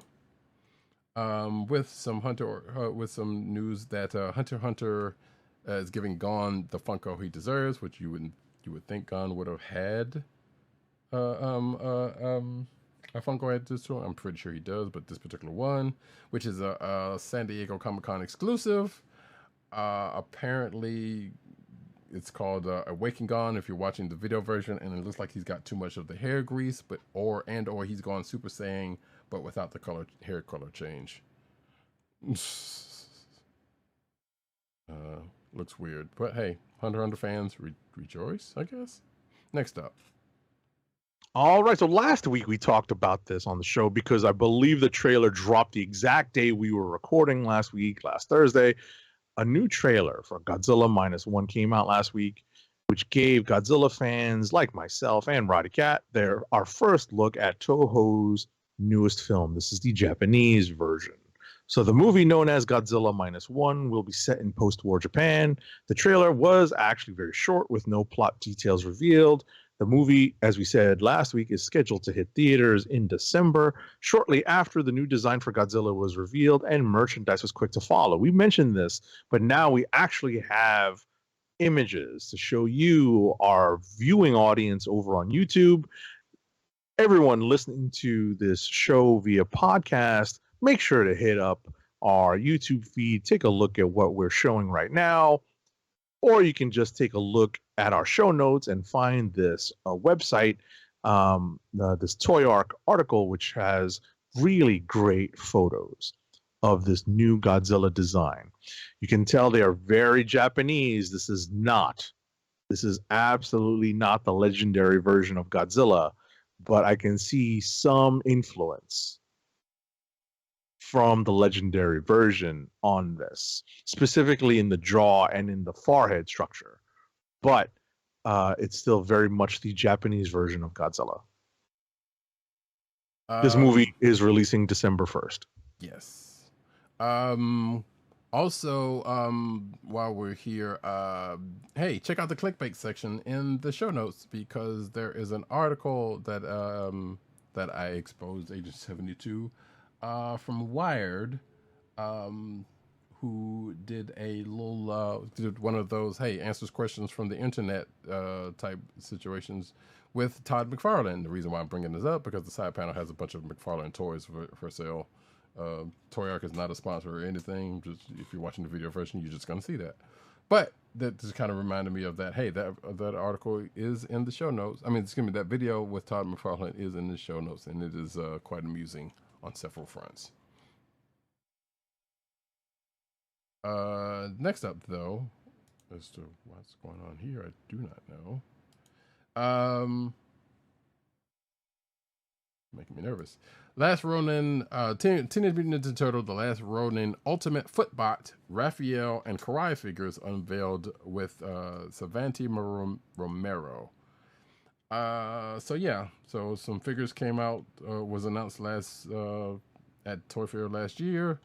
Nika unveiled the first figure of their Ultimates figures based on the 2020 miniseries, The Last Ronin, which coincidentally, yeah, we talked about it, something else in that world.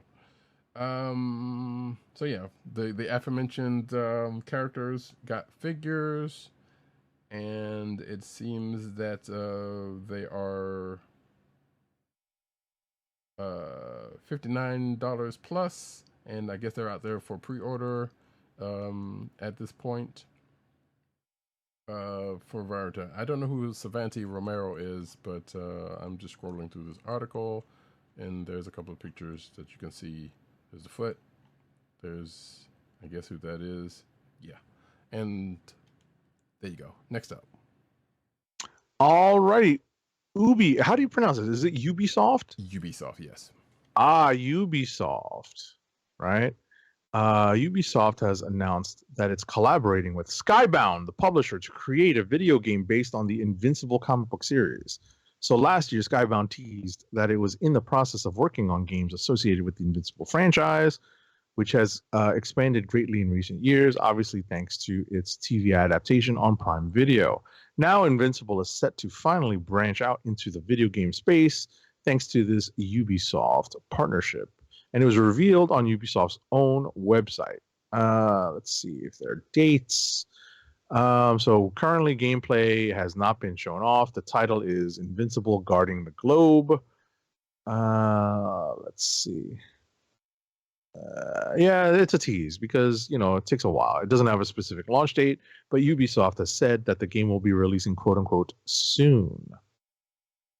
Yep, it is kind of funny you mentioned that, because that Ubi thing has been going on for decades at this point, but it is definitely Ubisoft.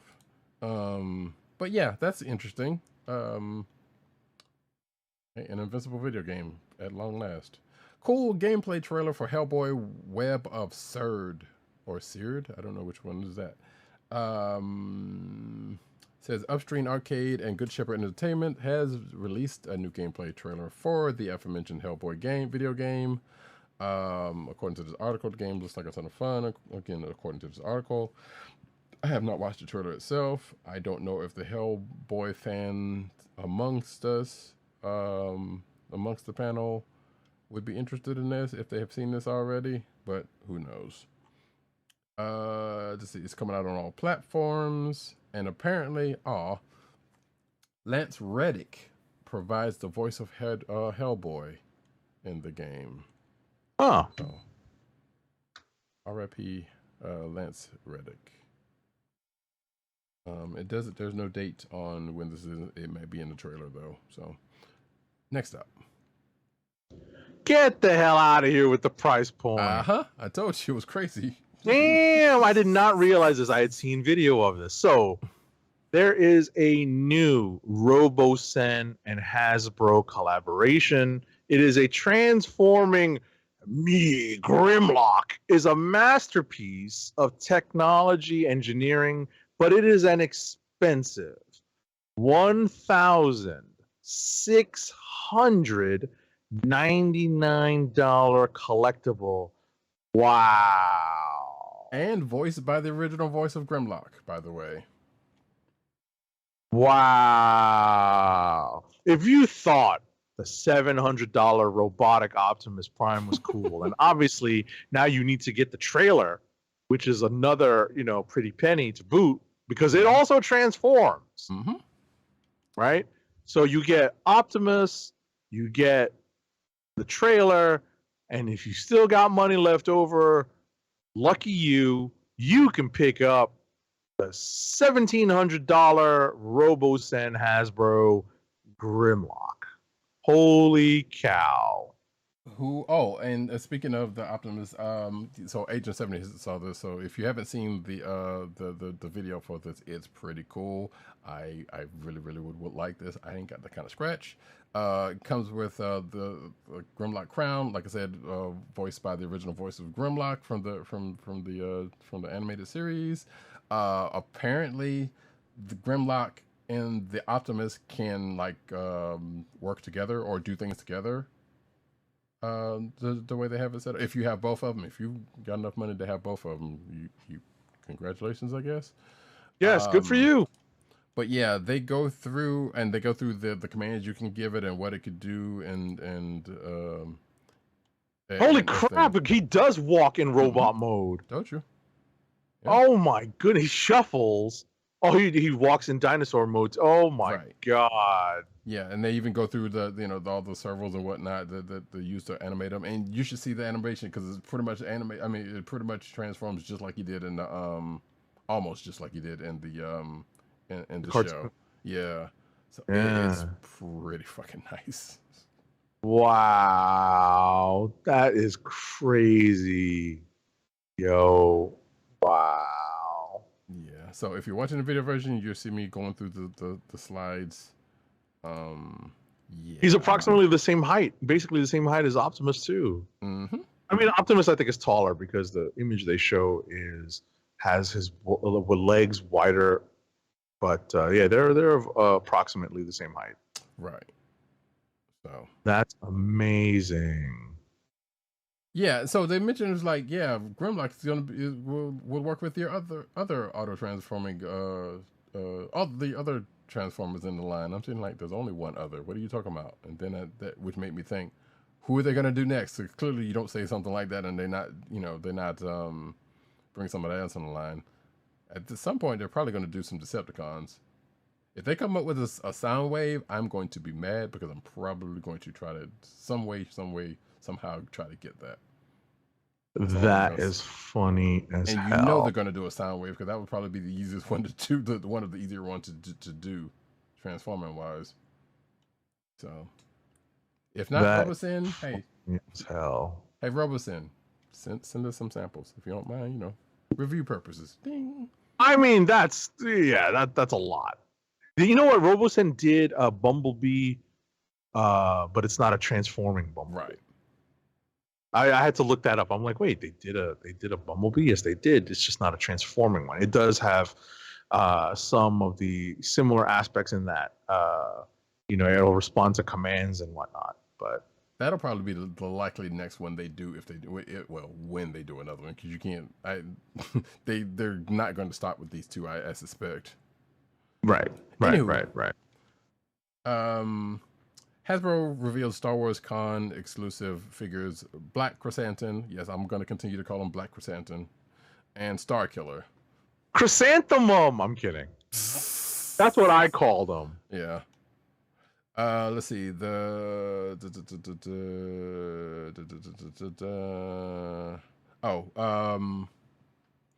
Black Chrysanthemum is a Walmart exclusive figure at Walmart later this year. But for this SDCC edition, he comes with in a cooler display box with a collector grade deco, 14 accessories, and including extra hands, and will be $40. Star Killer comes with 16 accessories, Force Energy Circle, Lightning Hands, and both Jedi and Sith lightsabers, because you could do that with that character. And you'll be able to pick one up for $111.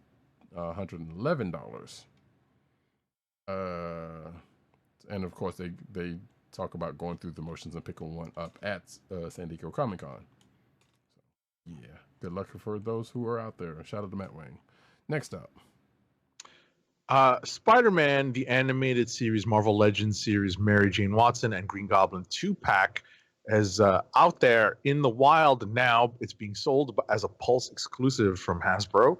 And you can take a look at this article to look at in-hand images of this adaptation, of these adaptations of the animated 90s series.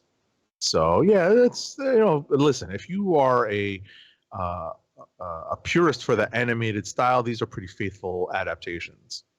Yes, and not to be confused with Tupac, who apparently there's some news on that case recently. Oh no. Speaking of Walmart and Marvel Legends, there's an exclusive 6-arm Spider-Man and Morbius 2-pack, which is the third Walmart 2023 Summer Collector Con set, which was revealed. Go up for pre-order. Actually, it is on pre-order now because it came out a couple of days ago, and of course $50 because it's a 2-pack. Mm-hmm. So if you're watching the video version, you can see the figures. Not necessarily 32 forms of parts of pieces of articulation, but it's got a lot. Shout out to Todd McFarlane. Exactly. All right, so new merchandise from Marvel Studios' upcoming animated revival, X-Men 97, confirms that the Sentinels will be back to hunt the X-Men. So, you can see the 12-inch Sentinel figure from the Hasbro Titan Hero line. There are pictures of it, so that's pretty cool that you have these larger Sentinels, and because they're 12-inch scale, you can actually kind of sub them in as like the smaller version of the Sentinels, which have been in the comics before to menace your 6-inch characters. Right. And I guess in lieu of that one gigantic one that Hasbro Pulse put on sale a while back, that's right. Yeah. Unobtainable to a lot of people. But anyway, now we get into some comic book news. Right. In non-surprising MCUification news, that is an editorial comment from Agent_70. Mm-hmm. Hey, guess what, folks? Ms. Marvel will be back in short order. And it will have a new comic book series thanks to Iman Vellani, who plays the live action version of Ms. Marvel, and what is his name? Sabir Prasada. This is a 4-issue limited series. Again, like I said, co-written by Iman Vellani. That is called Ms. Marvel: The New Mutants. And if the name of that doesn't give you any idea of what's going to be the revelation in that in that book, then you haven't seen the show Ms. Marvel, because the same revelation pretty much comes out there near the end. Cue the X-Men 95 music. But yeah. Also, I think before I read the quote of this, I think it says here that there's going to be some sort of reveal during the... Yep. As rumored and speculated by some folks, fans will learn the truth about the Kamala's mutant and inhuman identity in the X-Men Hellfire, during the X-Men Hellfire Gala, which is likely when she was going to be undeaded. her status will be back amongst the living again. Quote from Miss Villani. It was actually a very humbling experience to work with. Oh wait, no, I'm sorry. This is from Sabir. That's not the quote I was looking for. This was way scarier than joining the MCU for me, said Iman Villani.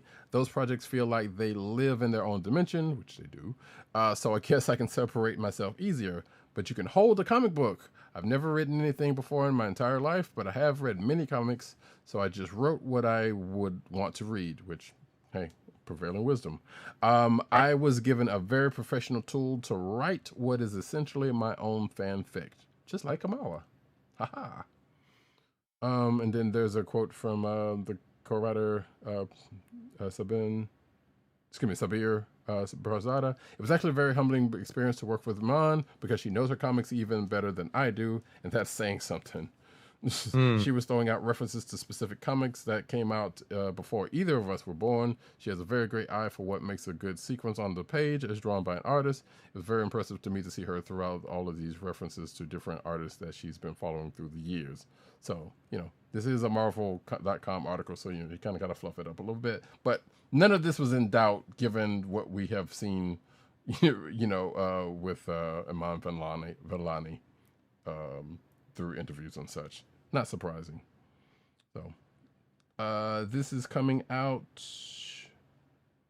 August 30th. Again, if I didn't say so before, it's called Miss Marvel, The New Mutant. It is a 4-issue limited series. Next up. All right, speaking of Ms. Marvel, and we'll probably talk about this next week, but the new Marvel's trailer literally just dropped within the last several minutes. Yeah, I knew that was going to happen. It's out there. That movie's coming out on November 10th, but it's literally out there right now. I was just scrolling and I saw it pop up in my social media feed. Yeah. All righty, next up. So some new art celebrates an upcoming... I don't want to say name change because whoever wrote that it's a name change here is young because, of course... Boy, I'm getting too old for this shit. What it really is Kate Pryde re-adopting a mantle, a code name that she once had, but with a new look. And she's going to be rejoining the X-Men in the upcoming X-Men number 25, which is going to coincide with the fall of X-Era. And what she is doing is Kate is taking on the maybe a new version of the Shadow Cat persona. And I think it's a different spelling apparently with a K as opposed to a C for cat. But bottom line is this is not a foreign concept to Catherine Kitty Pryde, but a different look and also dual wielding apparently, harkening back to some older X-Men comics where Kitty was trained in the ways of ninjutsu by the hand itself. Yeah, I was going to say that. So, yeah, this is not a bad look. Sure. And yeah, I was like, yeah, it's not that, like, yeah, this person, whoever wrote this, clearly is young. It was like, wait, how do you, because when I saw this, I'm like, wait, it's not a new code name technically. So right, but if it is a K, it technically is, but it is the same, it's in the, come on, people, like I said. Boy, I'm getting too old for this shit. So, yeah, there's a trading card variant by Russell Dodderman. So yeah, that's good shit. And in fact, that's where this, if you're watching the video version, that's where the art for this came from. I guess. Yeah, issue 25 trading card cover featuring Shadow Cat with a K. Meow. Interesting. Anyway, Marvel Comics presents The Death of Moon Knight. I meant to put some effect on my voice for that, but hey, it's late. It's a new story arc with dramatic repercussions for in Jed MacKay and Alessandro Capuccio's run, which kicks off in October's Moon Knight number 28. So not far long. Are they actually going to kill them? Or, I mean, it's not like the character hadn't died before, so it's not, whatever. Right. But we'll see. We figured this recent story has been leading up to something, so this did not shock me none the least. And not going to get incensed about it like with Kamala, because this character's been around a long time and has died. So, Right. but yeah, like I said, Moon is going to run from Moon Knight 28th through 30th. Let's see, Moon Knight in a deadly race to intercept the Black Scepter before his apocalyptic schemes bears fruit.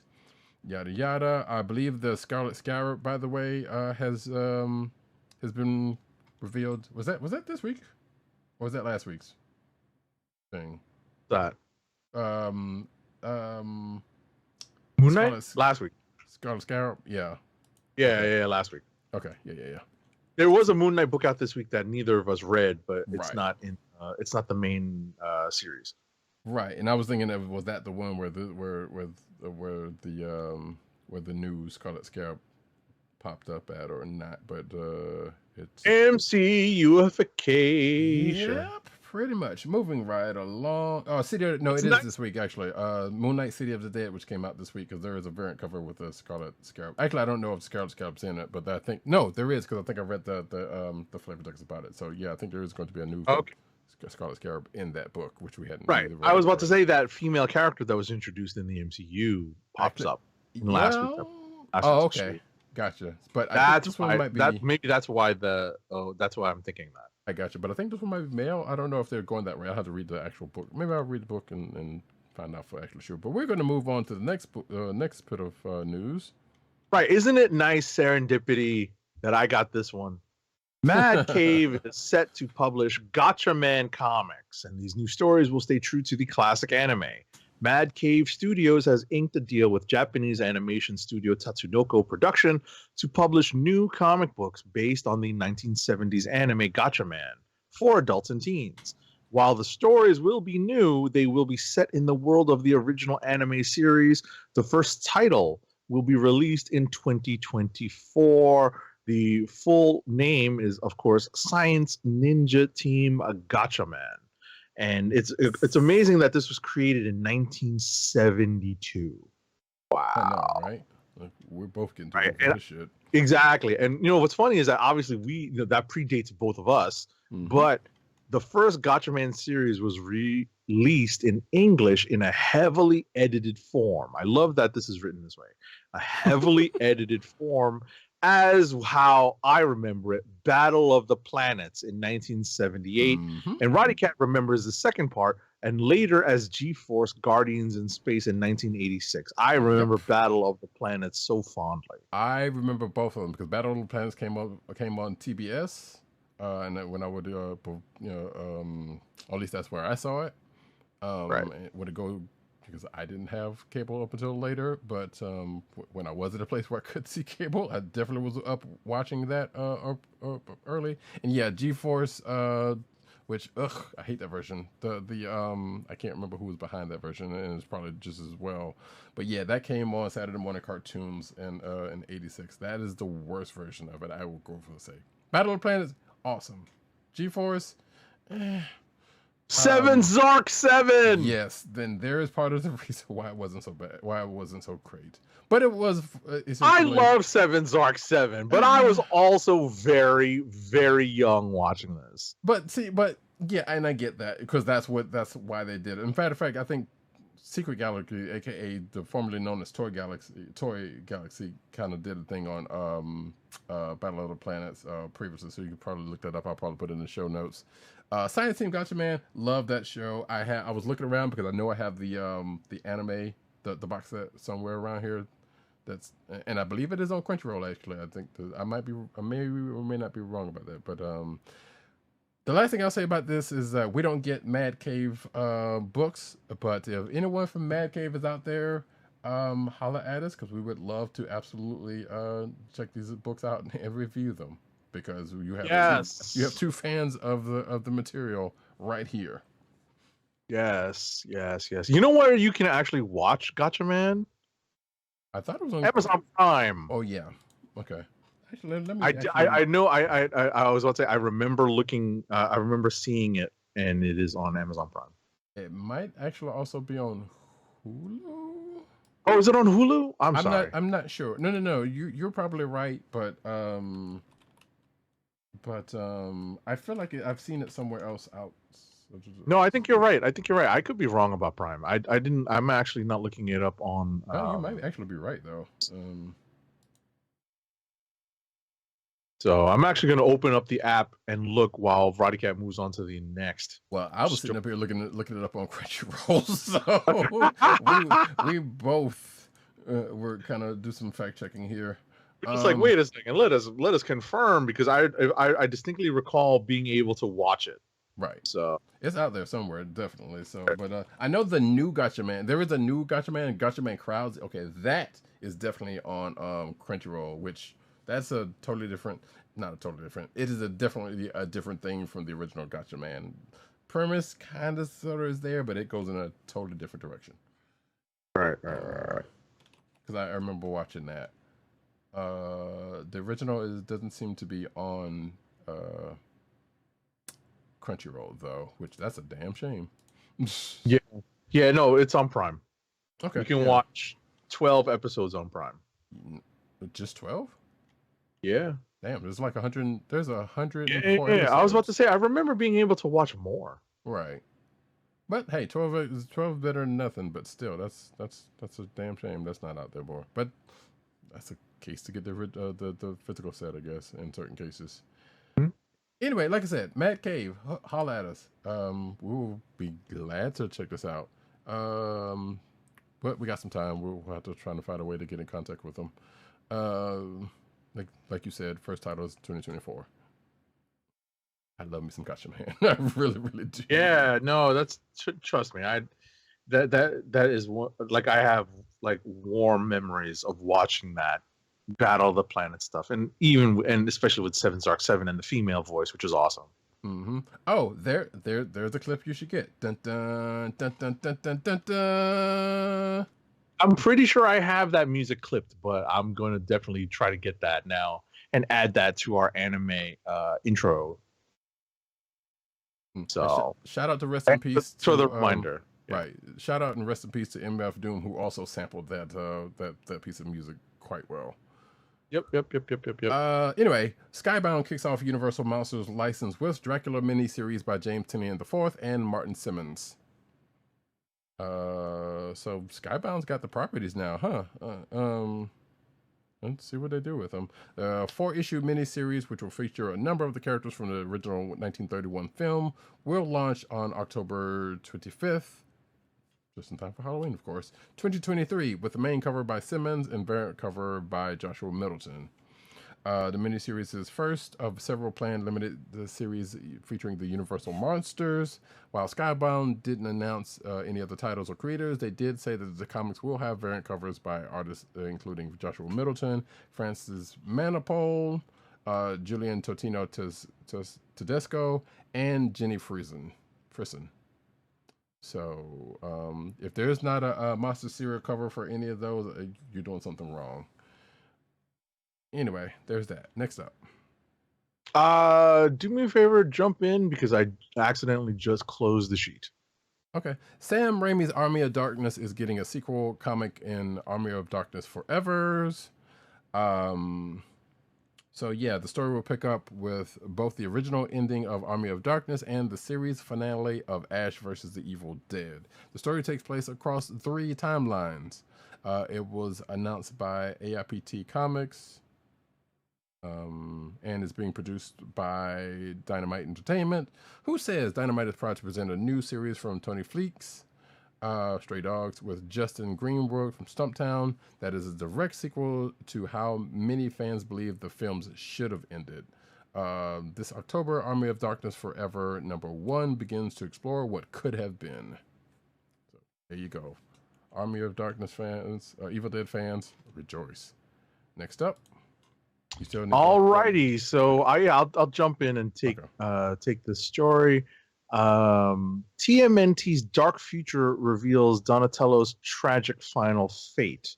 So apparently this is part of the Armageddon video game. So there are a number of possible endings for the Teenage Mutant. Oh no, is it a board game? No, this is a book. Oh, it's a book. Oh, I'm sorry. Oh, the Armageddon game book. I apologize. Right. I apologize, folks. I was scanning this article and I couldn't remember that this is in fact a title of one of the ongoing series, turtle series. It's easy to see why you would think it would be such, though. So it's not a problem. Right, so readers can glimpse one of these unexpected outcomes in Teenage Mutant Ninja Turtles: The Armageddon Game, The Alliance number 4. Okay, and this is it's now available from IDW Publishing. Is that this week? This week, yeah, because there was a couple of Turtles books that came out this week. Might have been this week or last week. Okay. Power Rangers debuts, slight hyperbole here, based on thanks to this article. Jaw-dropping new armor for originals 90s Rangers. Again, hyperbole.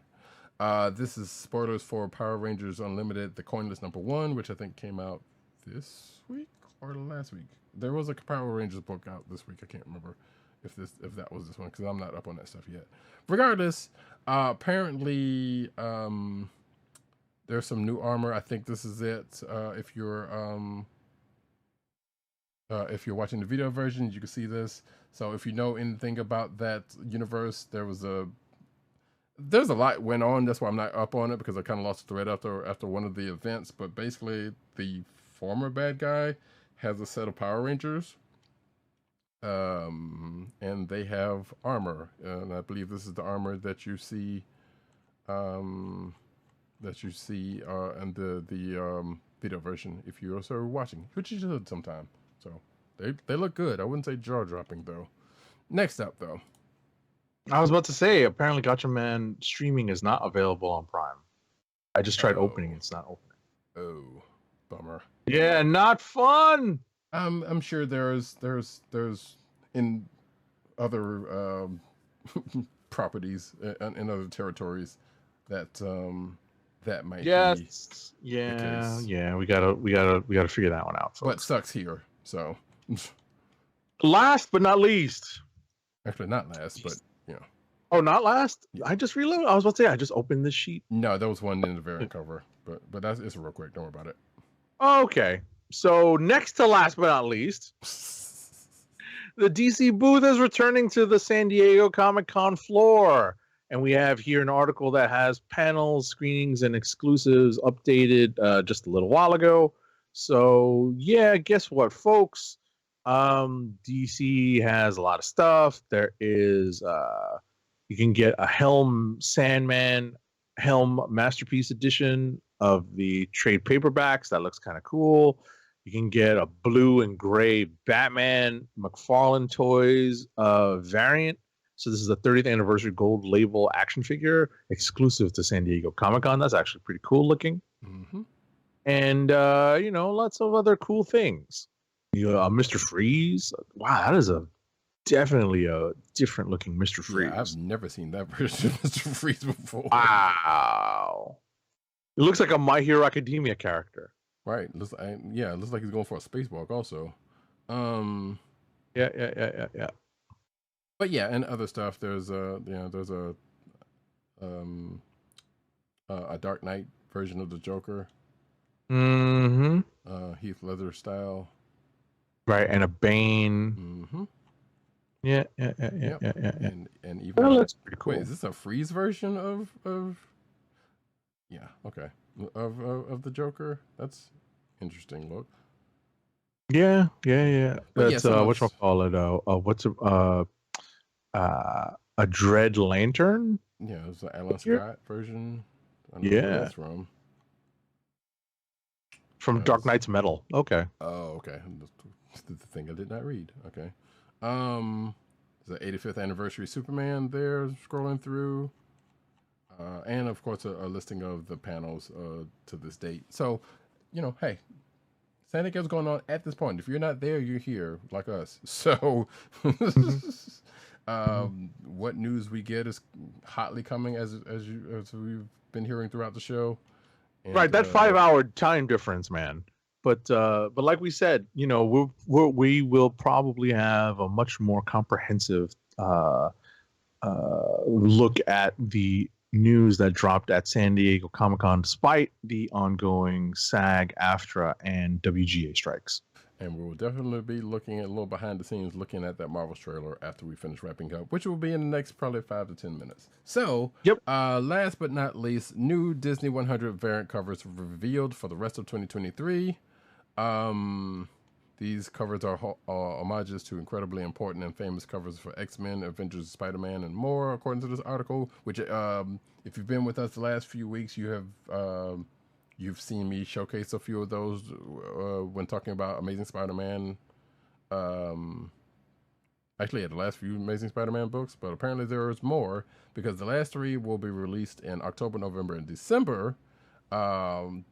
With Amazing Spider-Man 35, 37, and 39, respectively.